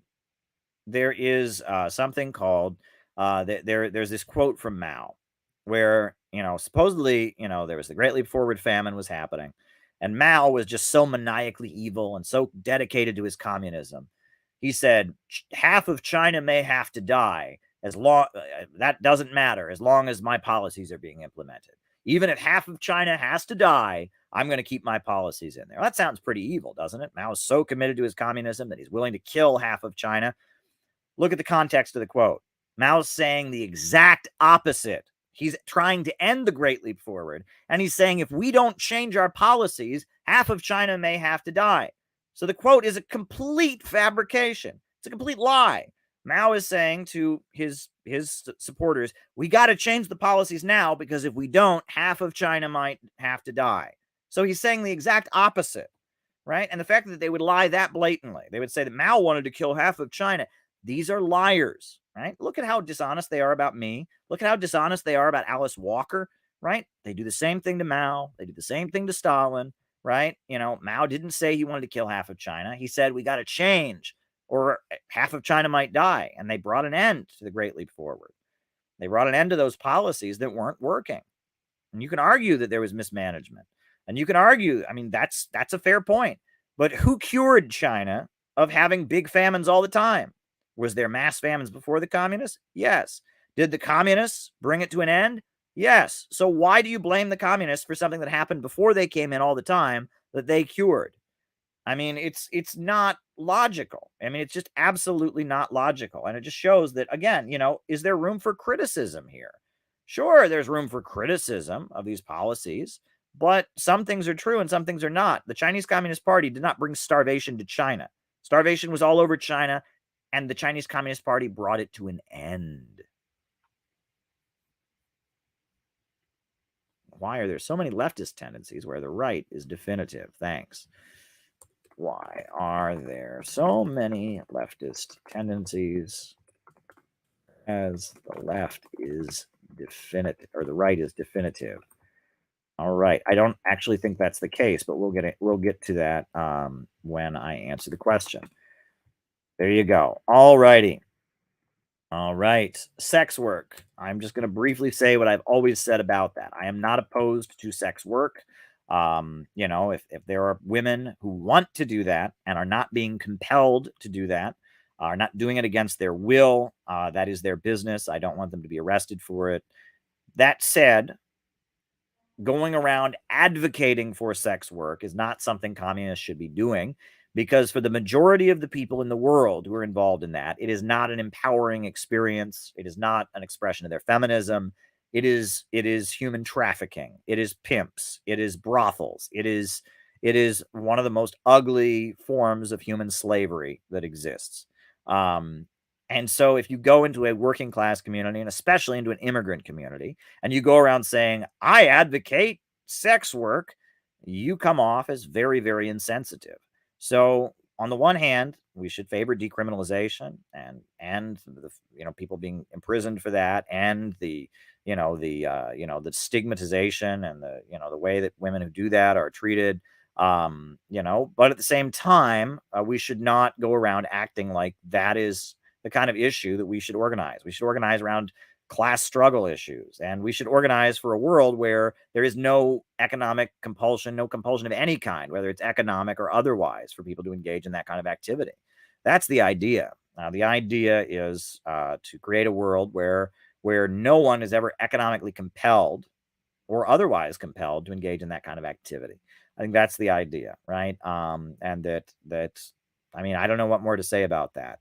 And that on the one hand, while I favor keeping it legal, on the other hand, I do feel that sometimes the people who do favor keeping it legal can be insensitive. They can be very, very insensitive. So impact of tech and AI in China's state central planning. All right. Writing it down.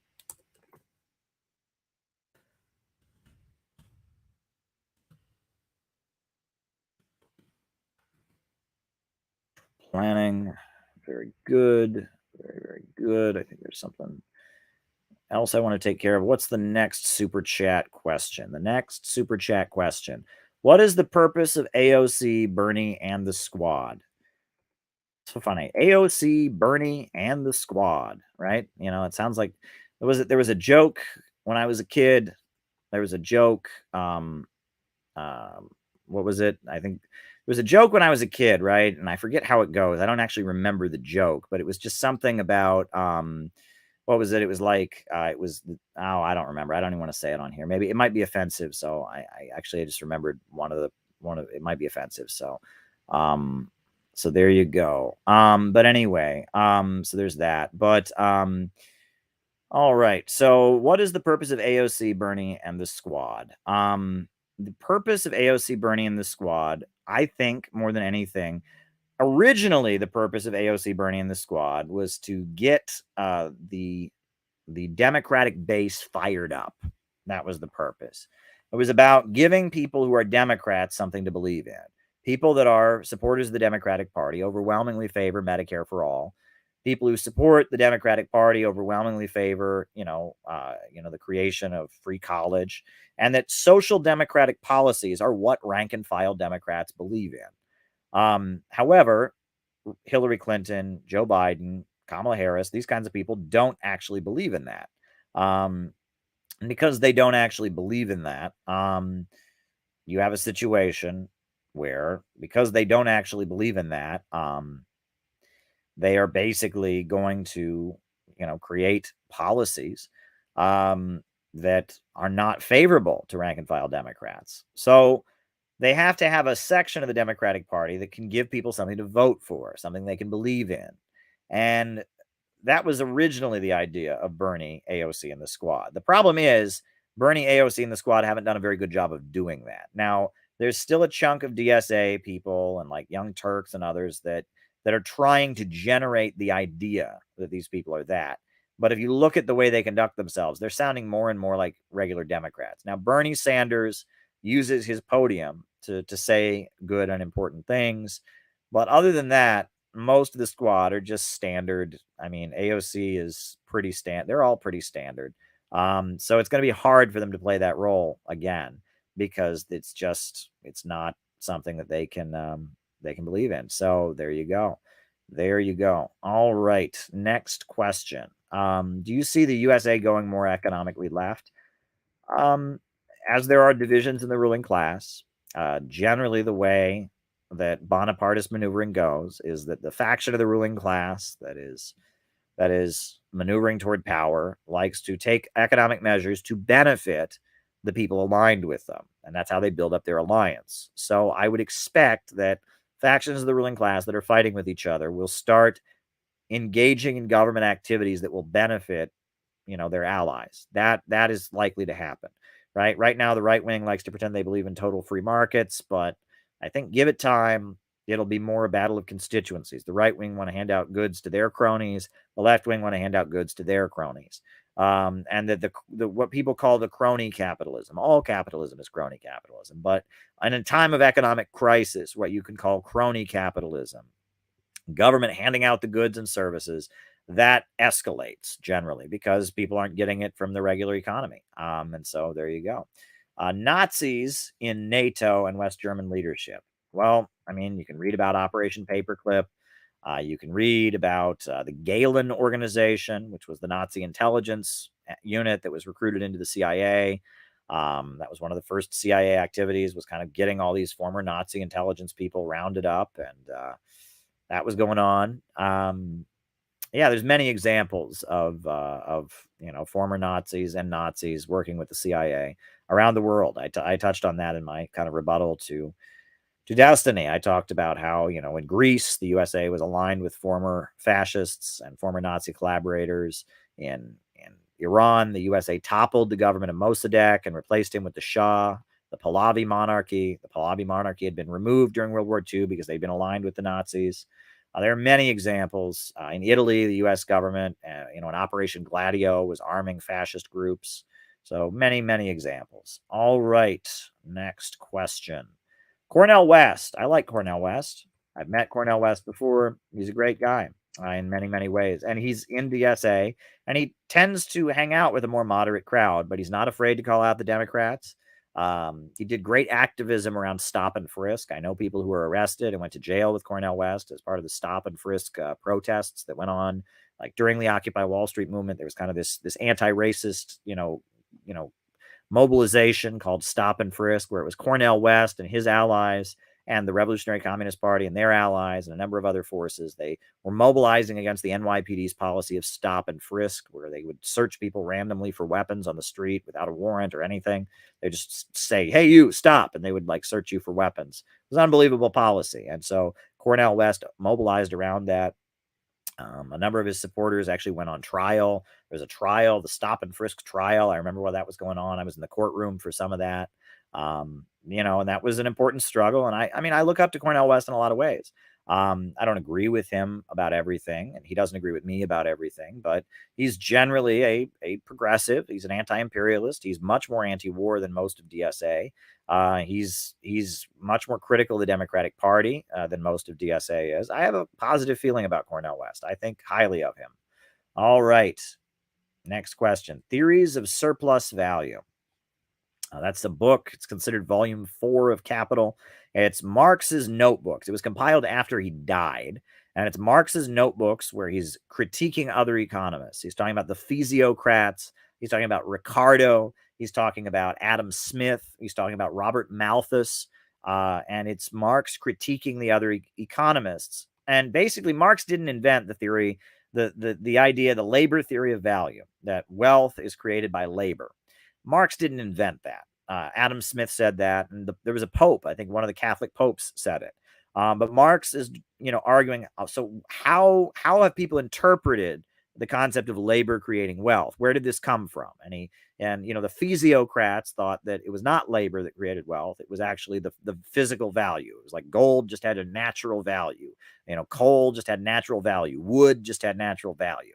And those are the physiocrats. Marx dissects them. And Robert Malthus had this idea that there was some labor that he argued was non-productive. There were some people that that the food supply naturally outstrips the population naturally outstrips the food supply. Adam Smith in his Wealth of Nations, he does have this understanding of that labor does create wealth, and Adam Smith is arguing that capitalism is great because it gives people jobs, and there's the civilizing influence of commerce. And it's Marx going over. It's from his notebooks. It was not meant to be published. It was published after his death. Karl Kautsky and Engels went over Marx's notebooks, and they published Marx's analysis of other economists that had gone before him, because economics as an academic discipline was very new in Marx's time. There weren't like big departments of economics at universities all over the world, right? At that time, there were a few people that had really studied economics, right? Adam Smith, Ricardo,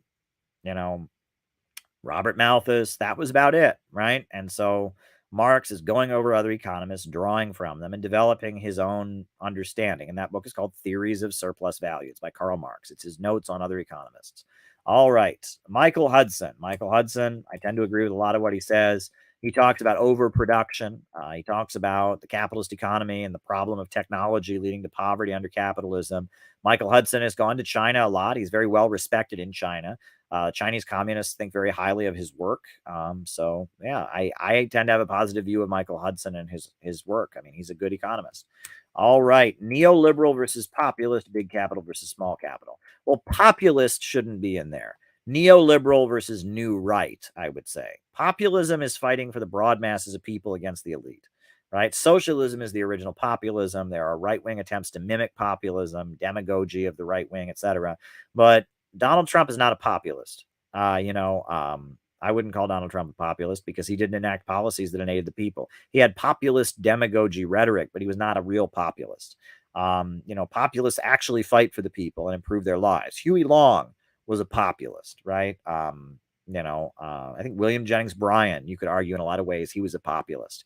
But this person who's asking the question, they said it's the new right versus populist, is it big capital versus little capital? Well, they're not populists, number one. But yes, there is lower level capitalists in France who like Le Pen and don't like Macron. In Britain, they tend to like, be pro-Brexit and Nigel Farage-ish, etc. In the United States, there's lower level capitalists who like Trump. And yes, it tends to be the biggest capitalists like Jeff Bezos, like Bill Gates and others. They tend to be the ones that have a more quote unquote liberal outlook because they're favoring managing the economy, they have more of a social engineering managerial view of capitalism on the one hand. On the other hand, they're more globally oriented. Amazon does business all over the world. They're not concerned about the United States, right? The United States, Jeff Bezos has a few apartments here in New York City that are like $1 million apartments he owns. But, at the end of the day, if the United States, if the roads are crumbling in Ohio or Texas, he doesn't care. That doesn't affect him. He's making money all over the world. And the same for Bill Gates, and the same for the, Mark Zuckerberg and the Silicon Valley elite, and the same for the big oil monopolies like the Rockefellers. So there you go. I mean, that's what's going on there. All right. Post World War II anti-communism in Japan. Actually, in Japan, post World War II, the Communist Party really expanded. It became legal. It was not legal under the fascist government of Japan. And the Communist Party of Japan really expanded. Now, the Liberal Democratic Party, which is kind of a right-wing party, became like basically the ruling party of Japan. But at the same time, the Communist Party really expanded its ranks. The Japanese Communist Party really expanded. And even today, the Japanese Communist Party is pretty big. It's not huge, in comparison to other countries, but compared to the United States, compared to a lot of Western European countries, the Japanese Communist Party is very large. There was a lot of pro-Japanese sentiment. And a lot of the Japanese communists were people of Korean heritage. Koreans were brought to Japan as slaves. People don't talk about that. I believe a very large number of those who died at Hiroshima and Nagasaki were Korean slaves. They weren't Japanese. They were Korean slaves who were doing slave labor for the Japanese defense, military or whatever, and a lot of the Japanese Communist Party members are people of Korean heritage who were brought to Japan against their will. And there's that. But I mean, the Japanese Communist Party is huge. Now, it embraced Euro communism in the 80s. It really, what type of economy does Silicon Valley want? It embraced Euro communism in the 80s. And at this point, the Japanese Communist Party is anti-China, which is not good. And so they're more of a social democratic party, I would say. That's kind of what I would argue they are. They're not a communist party anymore. They're a Euro communist party that keeps the name. They're kind of like the French Communist Party. And actually, the Social Democratic Party of Japan is more radical. The Social Democratic Party of Japan is it's a bunch of Trotskyists and Maoists and others like fighting for control. And so that's why the Social Democratic Party of Japan is much smaller, because the Social Democratic Party of Japan is dominated by more left-wing and more radical forces, whereas the Japanese Communist Party, originally it was the Soviet-aligned party, but that ended in the 80s, and now it's just kind of this party that is aligned with the labor unions that used to be the Soviet-aligned party that isn't that anymore, but it's huge. I mean, it's got hundreds of thousands of members, I believe. So there you go. The Bay of Pigs invasion. Yes, the Bay of Pigs invasion. Way down in Havana, where the pine trees or the pineapples grow, there's an army of commies and Fidel Castro. We could have destroyed them and sent them away if it weren't for old Adley and the damn CIA. Anyway, that's a right-wing song from the early 60s. But the Bay of Pigs invasion, the Kennedy administration, it was the Nixon administration had been planning it. And they'd been planning it. And, John F. Kennedy got into office, and almost right after John F. Kennedy took office, they sent all the Cuban exiles down there to Cuba to try and have a revolt and take over the government. And it went... It was a big flop. It was an epic flop. It was an absolute epic flop. French Communist Party removed hammer sickle from its logo. I believe it. It was an epic flop. And why was it a flop? Well, it was a flop largely because the Cuban people were loyal to Fidel Castro, and they didn't even stop the literacy campaign. I mean, they put down this armed revolt back by the United States, and the literacy campaign kept going the whole time. And after that, Fidel Castro said that and gave a speech where he said there will be a successful socialist revolution in America before there's ever a counter-revolution in Cuba. And I think he's right about that. But yeah, he said there will be a successful socialist revolution in America before there's ever a counter-revolution in Cuba. And it was kind of an epic moment. Now, why was it a flop? Now, obviously, the main reason was the heroism of the Cuban people and their loyalty to the Cuban government. But it appears there may have been another factor, which is that Richard Nixon was vice president. You'll remember.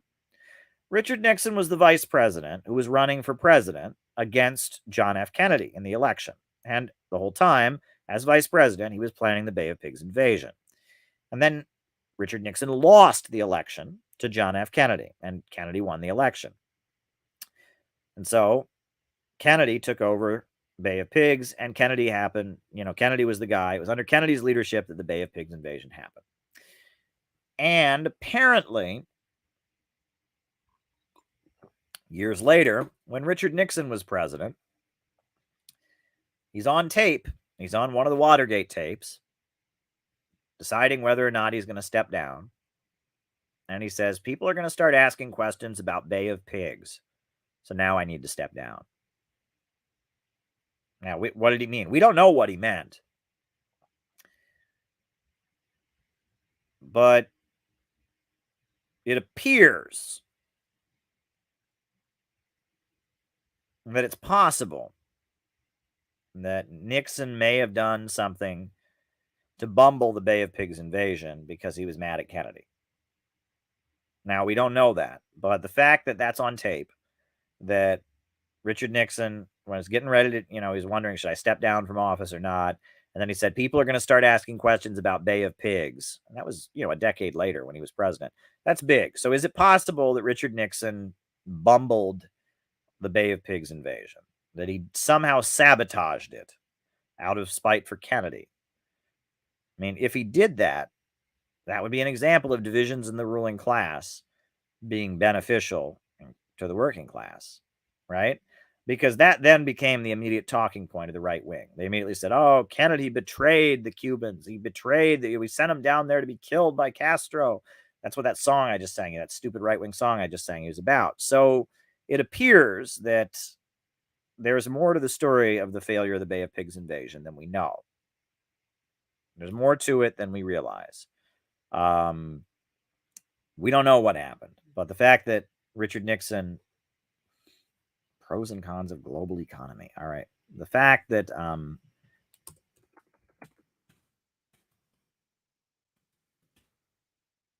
Richard Nixon said that is very telling. All right. The myth of capitalist prosperity due to post-World War II. That's a good question, Christian. The thing is that post-World War II, all over the world, not just in the United States, but all over the world, you had what was called the post-World War II economic expansion. And it was the greatest period of prolonged economic growth in human history. You had the Soviet Union rebuilding itself from World War II. You had Eastern Europe rapidly industrializing with the help of the Soviet Union. You had China having its first power plants and its first steel mills with the help of the Soviet Union. You had at that point, you had projects in the Middle East. The Soviet Union built power plants in Egypt, and they built power plants in the Middle East. And Abdel Nasser was building power plants in alliance with the Soviet Union. You had socialist countries having great expansion. Meanwhile, in the capitalist third world, you had the rise of these Bonapartist regimes, right? You had Park Chung-hee, who arose in South Korea and was using like state-controlled measures to stabilize the Korean economy. You had the Shah of Iran, who the Kennedy administration in 1963 forced to, have kind of progressive reforms, build airports and redistribute land and give women the right to vote and stuff like that.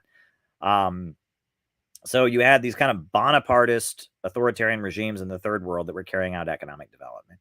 In Europe, you had the rise of social democracy, where, they were giving people guaranteed health care and guaranteed jobs.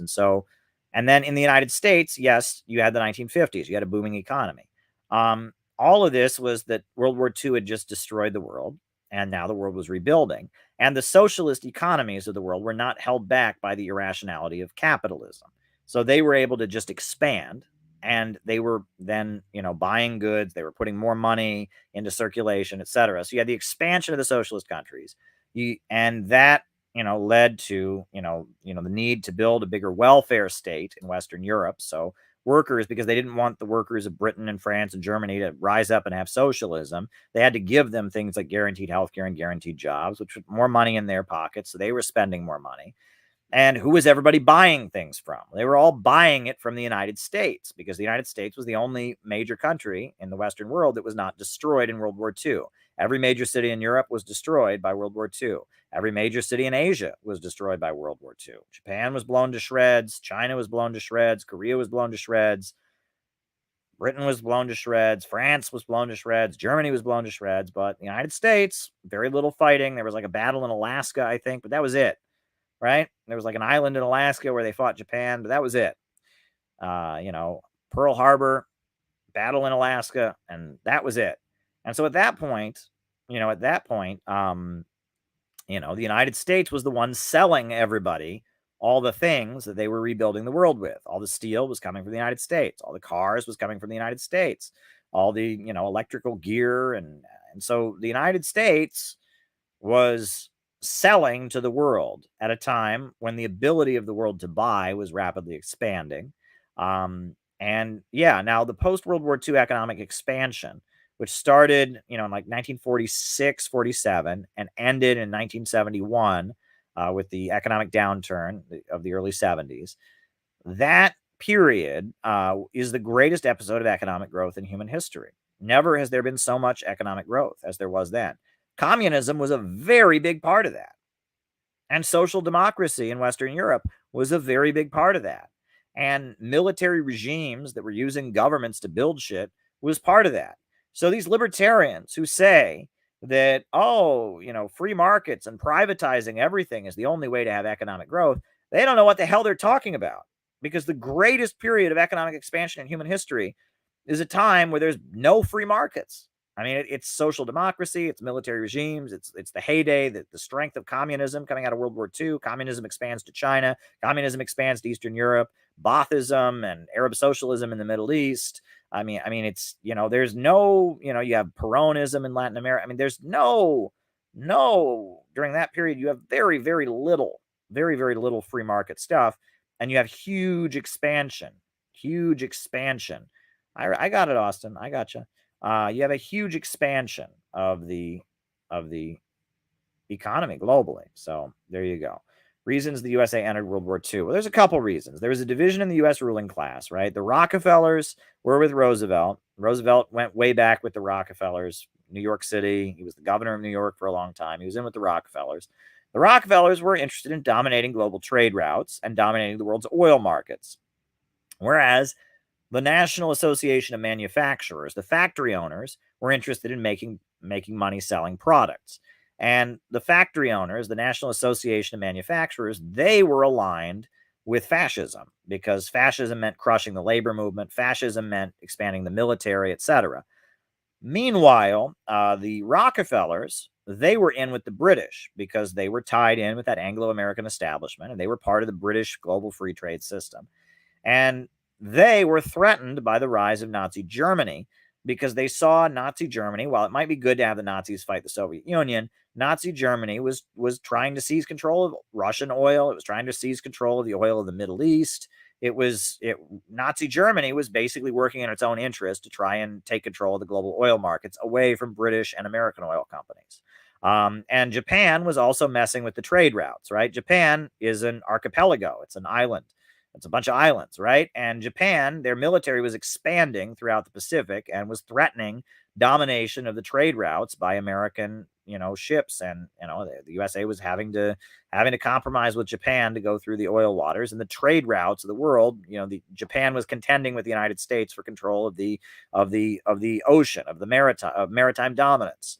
So the Rockefellers were more interested in fighting Japan and fighting Germany than they were in fighting the Soviet Union. But they also wanted to defeat the Soviet Union. And they tried. They really tried to push Hitler to fight the Soviet Union. And that's why, they let Hitler go into the Sudetenland, and they let Hitler go into Czechoslovakia, and they let Hitler go into Austria, and finally, when Hitler went into Poland, they're like, all right, finally, that's enough. But the Rockefellers, they weren't really anti-fascist. I mean, they were more anti-fascist than the National Association of Manufacturers, right? They supported the labor movement to push back against the National Association of Manufacturers. They were with Roosevelt against Henry Ford and Henry Morgan and the National Association of Manufacturers. But that's kind of the divide in the ruling class. So at the end of the day, fascist Italy, fascist Japan, and fascist Germany were threatening global trade routes one of the big things, one of the stories, the very famous stories I've heard, this is in a lot of books, and you can find it in books about Roosevelt, you can find it in books about Hitler, you can find it in books. It's a famous story. It's very telling, is that Hjalmar Schacht, who was the Nazi economist, Marxist opinion on gambling, goodness gracious. All right. Hjalmar Schacht, who was the Nazi economist, visited Roosevelt. He visited Roosevelt, and right after Hitler took power, and in his meeting with Roosevelt, he said, we're not going to pay back any of the loans that we've gotten from American banks, because after World War II, American banks had loaned the Weimar Republic in Germany a lot of money. And so Roosevelt sat down with Hjalmar Schacht, the German economist, right after Hitler had taken power. And Hjalmar Schacht told Roosevelt, we're not going to pay back any of the loans to American banks. And Roosevelt laughed. And he started laughing. And he said, well, that serves those Wall Street guys right. And he laughed. He thought it was funny. That's Roosevelt, right? But yeah, the Nazis, a lot of their Bonapartist measures, they had started out working for the British, but then basically they started working for the factory owners in Germany, Krupp and Thyssen and the financiers, Hjalmar Schacht, others. And basically, yeah, Germany was reindustrializing and rearming, right? After World War II, Germany had been stripped of its colonies. It was an imperialist country. It was stripped of its colonies. And it was also stripped of its manufacturing base. And, Hitler came in and he ripped up the Versailles Treaty and he said, we're going to rebuild our manufacturing. We're going to rebuild our military and we're going to start reseizing our colonies. And that's exactly what they did. So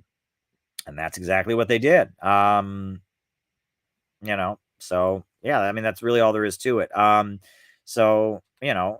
If you are more quote unquote globalist, like the Rockefellers were, and you're more concerned about dominating the oil markets and the trade routes, you're going to be more concerned about Nazis than you are going to be about communists. But you hate the communists too. But the Japanese imperialists, the German fascists, they were contending with the Rockefellers and with the British in dominating the global trade routes. And so ultimately, that's why the United States got into World War II. It was a division in the ruling class. But I will say that the faction that was aligned with Roosevelt probably would not have been in power if it hadn't been for the labor movement, right? The fact that Roosevelt was starting to sound almost like a communist in his final years in office was due to the fact that there was so much of a threat against him. There was an attempted military coup against Roosevelt. There was a coup attempt. No one talks about this, but in 1934, it was revealed the military had tried to overthrow Roosevelt. There had been what was called the business plot to remove him, and that Roosevelt was really under threat. And the fact that in 1937, Roosevelt was basically supporting workers occupying their factories, read his speech from 1936, where he in Madison Square Garden, where he says, never before have they been so united in their hatred. Yeah, I mean, there you go. I mean, Roosevelt was in power because he was in an alliance with communists against fascism, right? And the communists had his back, and the Soviet Union realized that he was more loyal to them. So, I mean, it's more complicated than that. I keep hearing this thing that people say, Roosevelt saved capitalism. Roosevelt saved capitalism. Like it was all a big conspiracy. Like Roosevelt was sitting up there going, how can we prevent a socialist revolution? I know, we shall let all the workers in their factories have unions, and then we shall create social security, and this will prevent people from riot. That's not how it happened at all. All right. And that's so naive, and that's such conspiratorial thinking, right? Roosevelt was not a communist, but he was forced to align with unions and communists to protect himself from a fascist coup. All right. And so in order to do that, he had to give them something, right? If I'm entering an alliance with you and I'm saying, hey, I need you to have my back in a fight, you're going to go, hey, if I'm risking myself in a fight, what do I get out of it? All right, you get some unions and you get some social security. That's what it was. It wasn't Roosevelt sitting up there scheming, how can we prevent the revolution? It wasn't that at all, okay? It's not like that. That's not how the real world works, okay? There's not this big thing high up on a thing where they sit there and plot it all out. That's not what it was.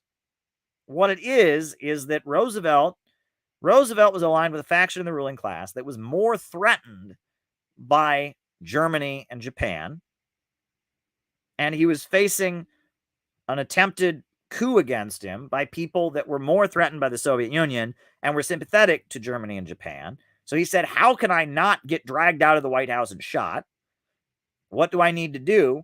I know, I'll build an alliance with the unions, and I'll support the Communist Party, and I'll have them have my back. But in order for me to do that, I'm going to have to give them some shit. That's how this works, right? that's how it works. There was a fight in the ruling class. Roosevelt aligned himself with one faction against another. It's not a conspiracy, right? And that's what. And yes, he did intend to save capitalism. Yeah, that's true. But it wasn't a conspiracy to save capitalism. It was because there was a push and pull, because there's a fight in the ruling class. And that's why these fights in the ruling class are so important. And that, hypothetically speaking, if the crisis had escalated and continued, and if the working class became so essential to Roosevelt, and if the Rockefellers and others started to betray him, it's possible Roosevelt could have been like Hugo Chavez and gone into the socialist camp. That could have happened. It didn't. You know what I mean? But this is the science of revolution, is understanding the divisions in the ruling class, and how these things happen. And that's why that what's that Joker, his name, when he's all just like, I hate Roosevelt, he saved capitalism. It's like, you don't understand it. You don't understand it, dude.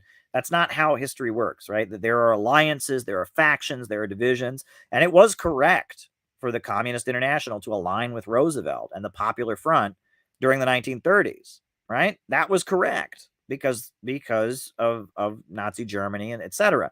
It's not, it wouldn't be correct today, but at that time, the Popular Front was a good move. It was really smart of Stalin to become an ally of Roosevelt. It was very, very smart. And it's probably why World War II ended up the way it did. If the United States had been on the Nazi side, World War II might have gone very differently. So there you go. All right. Next question. All right. Why are there so many leftist tendencies, whereas the right is definitive?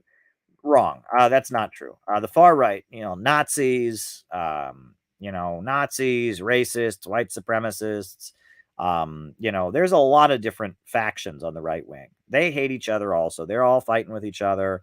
Some of them are blatantly anti-Semitic. Some of them hate Muslims more, and so they're sympathetic to Israel because they see Israel as European and they hate Muslims. Some of them are in the Republican Party. Some of them, there's the ones that we all see that wear brown shirts and all of that. They call them Hollywood Nazis.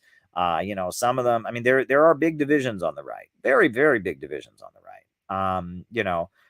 George Lincoln Rockwell was leader of the Nazi Party, and he was shot by one of his own followers. It was one of his own followers shot him, killed him.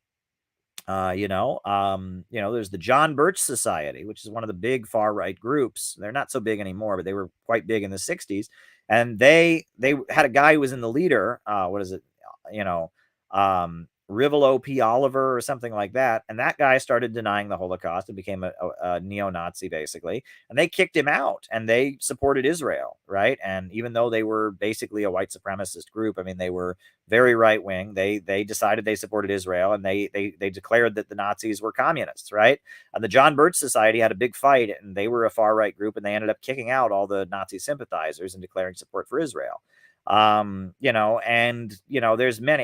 many examples of the right wing fighting with each other. I think, what's his name? There's a tape of one of these big far right guys. What's his name? The guy in the 90s, William Luther Pierce, who was a big neo-Nazi in the 90s. There's a tape of him, and he's like, all these people who align with our movement are all a bunch of freaks.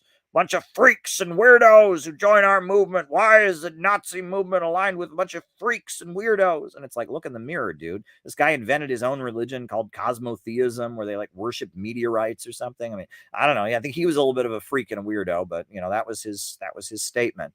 The far right is full of kooks and nuts and crazy tinfoil hat people, and the difference between the far left and the far right in terms of this, there is a major difference. It's not that they aren't divided, because the far right is very, very divided. Very divided. But there's a difference, which is the left, because of communism, every socialist group has a family tree. Whereas that doesn't exist on the right. And that's a very big difference, right? If you join the Workers' World Party, they can explain to you how, the Workers' World Party split from the Socialist Workers' Party. The Socialist Workers' Party split from the Communist Party. The Communist Party split from the Socialist Party. And the Socialist Party goes back to Karl Marx. And, and so-and-so begat so-and-so, and begat so-and-so, and begat so-and-so. And everyone on the left, every communist group can tell you how if Marx was alive, he would be in their group. And there was a split from a split from a split. And they have this big family tree that goes all the way back to Karl Marx. And if they are the true inheritors of the true holy word of Marx. Sounds a lot like religion. Okay. Right? Did American prosperity end in the 80s? Right.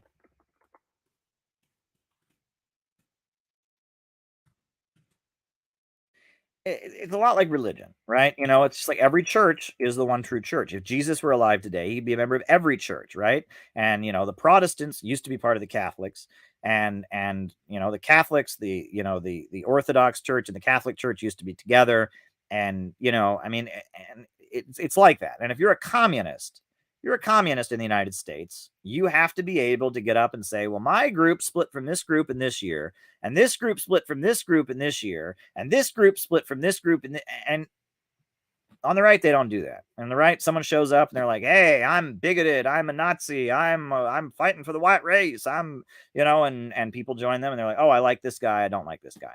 That's it. That's really it. I mean, you know, and that's one of the differences, right? Is the right, you don't have to have a family tree. The left, that you do, you know, and it's a bit real impediment to the right.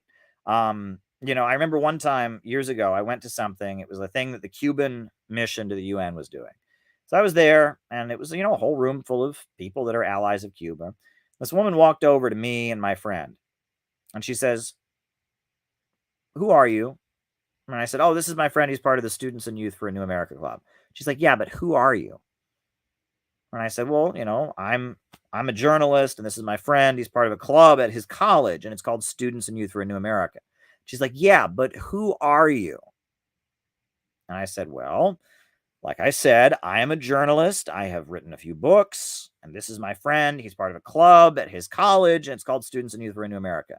She said, "But what group did you used to be in?" And I said, "Okay, well, you know, I used to be in Workers' World, and he used to be in Progressive Labor." And she's like, "Aha, I know who you are." That's bullshit. We're both in our 20s at this point, right? Right? I was not, I mean, my line now has nothing to do with Sam Marcy. I mean, I know about it and I've studied the history, but Sam Marcy would puke if he heard half a lot of the things I would say. He doesn't agree with me. Listen to the recording of him I just posted. Listen to Vince Copeland and the stuff I just posted. I'm not a split from Workers' World, folks. I am my own person. I am not a, you know, I'm not going to sit here and tell you, well, if Karl Marx were alive today, he would be in the CPI, because first there was the CPI, but then the CPI broke from the Workers' World, and the Workers' World broke from the Socialist Workers' Party. The Socialist Workers' Party broke from the Communist Party. And I wouldn't do that. I wouldn't do that, because it's silliness. All right. This is a lot more like religion. Right. And it's like CPI is full of people. You know, there's people in CPI used to be in different groups. We're not even a party. We're not a party. We are a multi-tendency think tank trying to promote socialism. We're trying to do a job. But unfortunately, communist groups, and I guess we're getting to why is the right so divided? The person asked, why is the right all together and the left so divided? The right are very divided. They're very divided over a lot of things, you know. When you get into people that are far right wing, that are like loyal to their race and are talking about, you know, big globalist conspiracies and all that, a lot of those kind of people that are talking about white supremacy and all of that, they're very divided. Some of them are pro-Israel, some of them are anti-Israel, some of them are, you know, some of them are free market oriented. Probably the majority of them are free market oriented, but some of them get into the quote unquote national socialism or the fascist economics. You know, some of them are,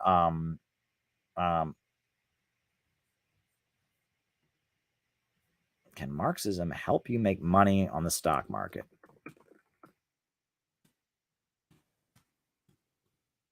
Money on the market.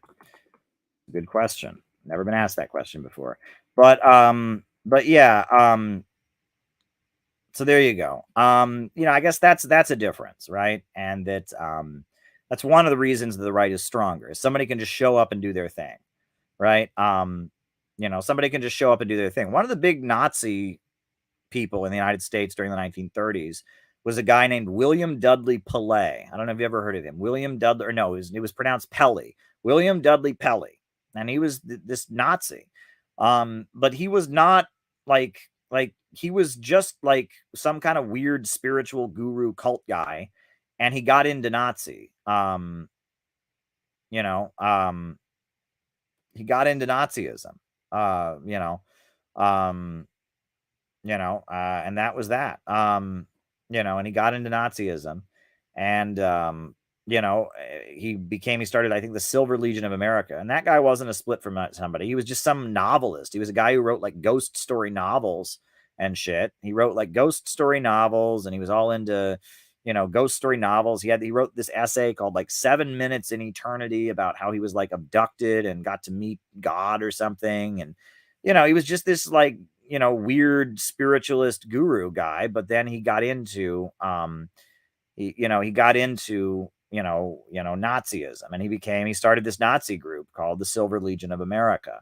And they were the silver shirts, and they went around beating people up, and they were Nazis basically. But they were a far right group, but they were a far right wing organization basically. But they originated as just kind of anyway, as just kind of this weird like spiritual movement. And apparently they're a big impact on another like spiritual movement called the Mighty I Am, right? So apparently the people there's some weird spiritual psychic, one of these weird occult movements called the Mighty I Am. And apparently the Mighty I Am is linked to William Dudley Pelley. Which is interesting. It's very, very interesting. And that's one thing that, again, it's weird. People think that Wicca and the occult and all that stuff is left wing because it's hippies, right? They're doing magic and all of that. That stuff is not left wing. That stuff is very right wing, right? The Nazis love that shit. And if you get into Aleister Crowley and you get into a lot, Odinist groups, and a lot of those groups are really right wing, really racist, really anti-Semitic. A lot of those groups are really, really right wing. Satanism, the Church of Satan, is an Ayn Rand fan club, basically. And they don't want you to spank your kids, and they believe in they believe in gay marriage, but they're all about privatize everything. They love Ayn Rand. They're not socially conservative, but they're very, very right wing. I mean, they're like libertarianists, basically, libertarians. So, there's a lot of things that don't match what people really believe. A lot of the occultist movements are very, very Ayn Rand libertarian. It's like they're self-help groups, basically. It's a special kind of self-help. It's like, it's like someone might go and listen to Jordan Peterson. Someone might go and listen to, who's that guy? The guy who's the big self-help guy. I can't even remember his name. He's the one that's really famous. I can't remember his name. There's some people that get into like spiritual self-help, right? That they get into like, they want to do magic, or they want to listen to ancient Tibetan teachings, or they want to like do chakras, or, it's like a form of this. It's like individualist self-help. It's all about individual self-discovery, right? And, it's part of the, and this is one thing I pointed out, is the revolutionary intelligentsia. Go and watch the Saxton lectures. Folks, the Saxton lectures. I gave this great series of classes like a year ago. It's almost a year ago. I gave the Saxton lectures. And it's a series of classes I did in Pennsylvania. Height of the pandemic, we're finally at the point where we can start having gatherings again. So we had a gathering, and it was in Saxton, Pennsylvania. We have the Saxton lectures. So I am going to post the link. I really, if you want to know what I'm all about, go and watch the Saxton lectures. It's like an introduction to the Center for Political Innovation and our beliefs. And in that, I talked about the revolutionary intelligentsia. And the revolutionary intelligentsia. In Saxton Lecture 2.1, I talked about Masonry. I talked about the revolutionary intelligentsia. And all of this stuff is really important to understanding the synthetic left, because the synthetic left, leftism and Marxism, started among the revolutionary intelligentsia. Bolshevism started moving it away from Europe and away from the revolutionary intelligentsia. But it was very much a middle class, current of people that wanted to create a whole new world, right? It was, Marxism started out, and the left has always been tainted by some of the negative attributes of the revolutionary intelligentsia. And fascism and occultism and psychoanalysis, all of this stuff is part of that same trend. And so if you want to know kind of what I'm getting at here, you can go watch the Saxton lectures. All right. Impact of big tech and China's artificial intelligence and state central planning. It's enabling China to do amazing things, right? They're using artificial intelligence. They're expanding the economy. China's making amazing strides and breakthroughs, due to due to the computers. Under capitalism, computers and machines create greater poverty. In a planned economy, they enable there to be more for everybody. So there you go. What type of economy does Silicon Valley want? There's a lot of libertarians in Silicon Valley, a lot of them. However, I think the folks at the top, right? Mark Zuckerberg, for example, they have a more managerial view. Mark Zuckerberg has admitted his hero is Caesar Augustus, the Roman emperor, who ruled the world and created Pax Romana.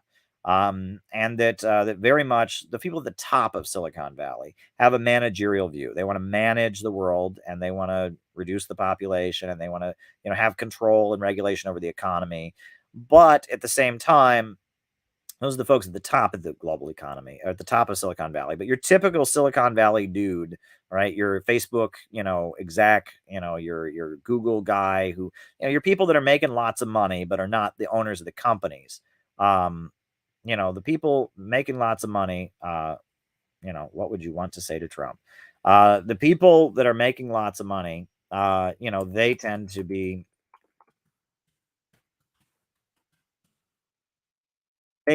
libertarian. All right. And every so often, one of them will, get in trouble, but that's a whole other story. Pros and cons of the global economy. There is a global economy. I mean, there's no pros and cons about it. There's a global economy. The question is, how do you interact with it? Do you have trade and tariffs to protect yourself and make sure that you flourish in the global economy? Or do you have just completely unregulated global economy? But there is a global economy. No country's economy, no country's economy at this point, no country's economy is simply independent. Every country in the world is intertwined with other countries economically. All right, next question. Marxist opinion of gambling. I think gambling, I'm not giving you the Marxist opinion of gambling. I'm giving you my personal opinion. I think gambling is predatory, and it preys on people's desire to, have a game of chance. It plays on people's, excitement and longing for adventure, and it's about exploiting people, and it sucks money out of poor communities, and it's devastating all throughout the Midwest. Every poor city, Detroit, Cleveland, Pittsburgh, the city's falling apart. It's deindustrializing, and it's falling apart. And then all of a sudden, they got this great idea: let's build a casino. And they build a casino, and the city gets even poorer. And it's tragic. It's a tragedy. But they always say, oh, it's going to make everything better. We'll build this big fancy casino. And usually the taxpayers dish out a bunch of the money, and it makes the city even poorer. And it's a tragedy, right? And casinos, there's a lot of organized crime, and, I don't know. I have a negative opinion of gambling. There's that whole thing about, labor is the source of wealth. Labor is the source of wealth. So when somebody is, if you earn a lot of money by gambling, whether it's on the stock market or the real estate speculation, are you really making something? Are you really building something? And I feel like when you create a product, when you work hard to build something, when you build a company, that's different than people who just speculate, right? And that, it's working people who gamble. They gamble their money, and they lose money, and, whatever. But at the same time, it's the biggest gamblers are the Wall Street people. And there you go. All right. Did American prosperity end in the 80s or 2008? Both. In the 80s, you saw the living standards in the United States started to drop. That was the first time that the standard of living started to significantly decrease. In the 90s, you had the jobless recovery of the early 90s, and you had a jobless recovery in the 2000s. You had three great jobless recoveries, and we were seeing the living standards were going down across America, but the economy was still, going. But yeah, the economy, we were still, there was still an economic cycle going on, but living standards were dropping because of deindustrialization. Because of, the industrial base and the good paying industrial jobs going away, because of the privatization and the lack of investment in infrastructure. We were starting to see the USA start to crumble from the inside. The 80s was kind of a moment where the process that then culminated in the financial crisis of 2008 got going. All right. Can Marxism help you make money on the stock market? Well, sure. If you understand economics, and you understand how the economy works, and you understand what makes prices go up and down, and if you have the understanding of the global economy, and the understanding of how wealth is created and such, that could enable one to do well on the stock market. Sure. I mean, there's a number of people that I knew that, were old Marxists who they did make money in relation to Wall Street somehow. And I mean, it was not like some of them did currency trading. And some of them, some of them were involved in, I mean, there's a couple of people I can think of who, they weren't millionaires and billionaires, but they made a decent amount of money because they understood economics from Marxism. And that's pretty common. You'll have people who just, they get into economics and they have a Marxian perspective. And then based on that, they figure out some kind of maneuver where they can make money. And especially in New York City, right? I mean, you're right here near Wall Street. Apparently, well, never mind. Next question. All right. What would I want to say to Trump? I would say the same thing to Trump that Jimmy Dore said to Trump. End the wars, give health care for all, and you'll be elected over and over and over again. You'll be the most popular president in history. If Donald Trump, if that's all he cares about, right? I would say that Trump, if you want to be remembered as the greatest president in history, if that's all you care about, right, is getting remembered as history and the wars around the world, give people Medicare for all, and you'll be remembered as a great president. And if you really want to, fight with your rivals in the American elite, a way to get working people on your side would be end the wars and jobs and economic opportunities and healthcare and Medicare for all, free college. Donald Trump will probably never do that because he's in alliance with a lot of wealthy people that feel like they've been screwed by, Jeff Bezos, but are also against their workers. So, but I mean, I wish that was, if Donald Trump was a real populist, if he could become a real populist to fight for the working class, he would be politically unstoppable, right? If he was hiring the unemployed to rebuild America, right? The pandemic, if Donald Trump was either thing, did the 1991 U.S. victory in the Cold War have an impact on the U.S. economy? Yes, it did. I'll just say that.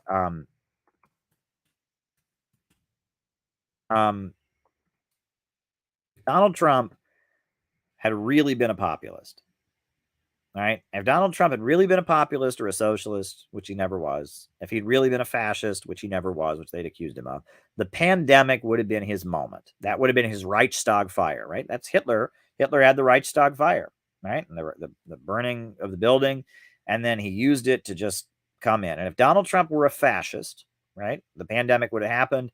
He would have blamed it on China, and he would have blamed it on immigrants, and he would have, deported millions of people and set up prison camps for suspected Chinese sympathizers. And Donald Trump would have seized that moment and done fascist shit, and he didn't.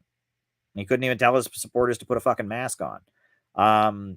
So I mean, I'm not for fascism, but I'm just telling you, if Donald Trump were actually a fascist in the pandemic, he would have used that to dramatically do a whole bunch of fascist shit, which he didn't do.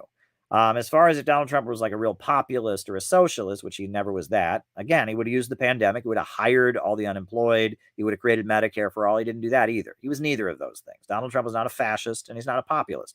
Donald Trump was a demagogic politician who appealed to racism and anti-immigrant bigotry. He appealed to Islamophobia and anti-Islamic sentiment. That's it. So there you go. Donald Trump was a demagogue, and he failed, but he went down in history because he did January 6th. And that's going to be his, he's going to go down in history as that. So there you go. All right. The last super chat question I've got is, how was the U.S. economy impacted by the 1991 fall of the Soviet Union? Twofold. Number one, neoliberalism marched ahead. You'll notice that the Democratic Party suddenly became dominated by Bill Clinton and the Democratic Leadership Council that were the right wing. They were pushing free market policies in the Democratic Party. They soared ahead.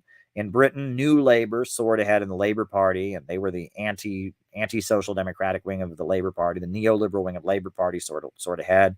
Neoliberalism, cutbacks and privatizations, anti-union stuff soared ahead because of the fall of the Soviet Union. That happened. But on the other hand, there was a little bit of a rebound in the U.S. economy, right? So as the Soviet Union fell, in like the early 90s, 91, there was an economic downturn. But then the fall of the Soviet Union opened up a lot of countries across Eastern Europe, to foreign investment, and American corporations were able to go in there and just start pillaging the place and looting it economically. And you had that kind of boom in the 90s as Latin America was being, pillared and, pillaged and looted, as Eastern Europe was being pillaged and looted, and neoliberalism was going in there and wrecking places. You had Wall Street was doing pretty well in the 90s, there was, the dot-com bubble they talked about and all of that, that there was kind of an economic downturn going on in 91, 92, there was an economic downturn. And then the fall of the Soviet Union kind of opened the floodgates to kind of a bailout of the U.S. economy by all these places opening up for Wall Street domination. So it was good for Wall Street, and it was bad for American workers. Unions got weaker. The labor movement got weaker, et cetera. What was Milton Friedman the most wrong about?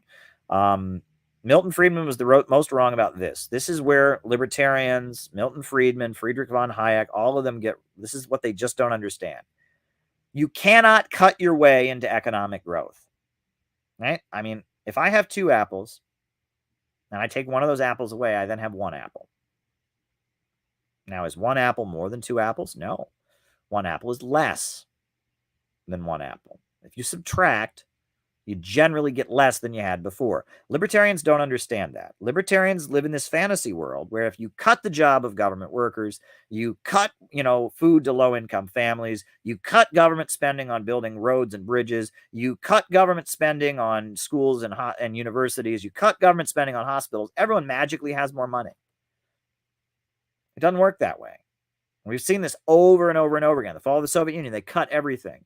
And it destroyed the place. And it didn't get better until Putin came in and put oil and gas under state ownership and started stabilizing the economy under government control with energy revenue. In the 90s in Latin America, it was a disaster. In Bolivia, they sold off the country to the highest bidder. In Venezuela, they were wrecking it. Neoliberal economics, everywhere it's ever been tried, it doesn't work because you cannot cut your way into economic growth. The idea that if you just cut food, cut government spending, cut subsidies, cut the jobs of government workers, somehow you end up with more wealth. It doesn't work that way, right? Taxes go down as a result of that, in theory. Generally, they don't because, government spending isn't a result of taxes. Government spending tends to come from money we've borrowed from banks. We don't, when you pay your taxes, you're paying back the banks, right? It's the borrowing from banks where the actual revenue comes from. So it doesn't directly even lead to a cut in taxes. But the idea is if we cut all these things, we cut public spending, then in theory, we'll have to pay less in taxes. And then that will lead to economic growth. Bullshit. Because ultra rich people, they only spend money if they can make more money on it, right? Average people like us, if my pay goes up, I'm going to buy more shit, right? I use that money for my rent. I use that money for my food. So if my money goes up, I'm going to go out and buy more shit. However, if a billionaire, his money goes up, his lifestyle does not change. He's already buying the same shit he's going to buy. If a billionaire who's already got $12 billion as a result of tax policy changing gets $13 billion, is he going to buy more yachts? No. Is he going to buy more houses? No, he's not going to do that because at that point, if you have that much money, you have that much wealth, your lifestyle doesn't change if that amount of wealth goes up, right? So you just stick that extra $1 billion. It just sits in a bank account. And that money sits in the bank account. And you only spend it when you think you can get a return on your investment. Right. And that's the thing. Now, if some situation comes along where you think you can get a return on that investment, sure, you'll invest that money. But this is the fiction that we've been sold by Milton Friedman and all of that. Well, we're gonna cut government spending, then everyone's gonna have more money, and then they'll have more money, and then with that more money, they will wrong, right? If you fire a bunch of teachers, if you cut the wages of teachers, well, then all the people that the teachers were buying shit from, they also lose their money. And all of those people that were somehow connected to the teacher's kids, they all have less. Everyone has less. And that's all that happens, right? I mean, if you lay off government workers en masse, a bunch of government workers have less, and all the people that they spent money on have less. I mean, it's like you cannot cut your way into economic growth. It does not work. And we've seen this over and over and over again. In the United States, we've been trying this for years. right? You know, prisons for profit, right? What could go wrong there? Schools for profit, charter schools, right? Oh, we don't need money for roads. We don't need money for power plants. We don't need money for water treatment facilities. We've been magically trying to cut our way into economic growth. And it doesn't work. And we are way more into this than most European countries are. So one thing people are like, oh, look at Europe. They're doing better. Yeah, and they have more government spending and more state control over their economy than we do. Libertarianism is such a fraud. It is one of the biggest frauds in history. It is bullshit economics. It's people who took Econ 101 and think they understand economics, that, you know, that everyone just votes with their dollar at the stores, and there's a pencil, you know, and people come together voluntarily to create a bullshit. Libertarianism is, economically speaking, I mean, if you personal freedom, that's a philosophical question, whatever. But the economics of libertarianism is such utter bullshit. It is such utter bullshit that Alan Greenspan even admitted on the floor of Congress that it was bullshit, that what he'd spent his life promoting turned out to not be true, that private firms don't regulate themselves. So yeah, there you go. All right, folks. All right.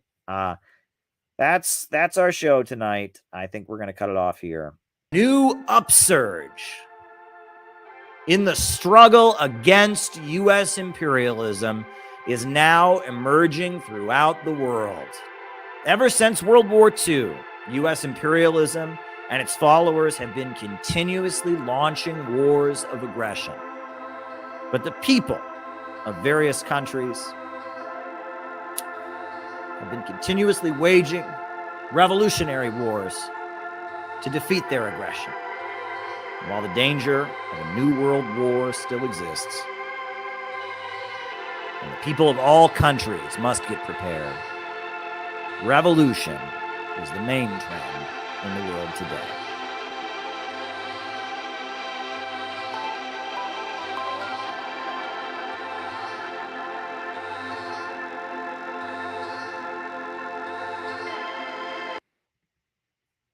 All right, folks, have a good night. The danger of a new world war still exists. People of all countries must get prepared, but revolution is the main trend in the world today. We need a government of action to fight for working families. Good night.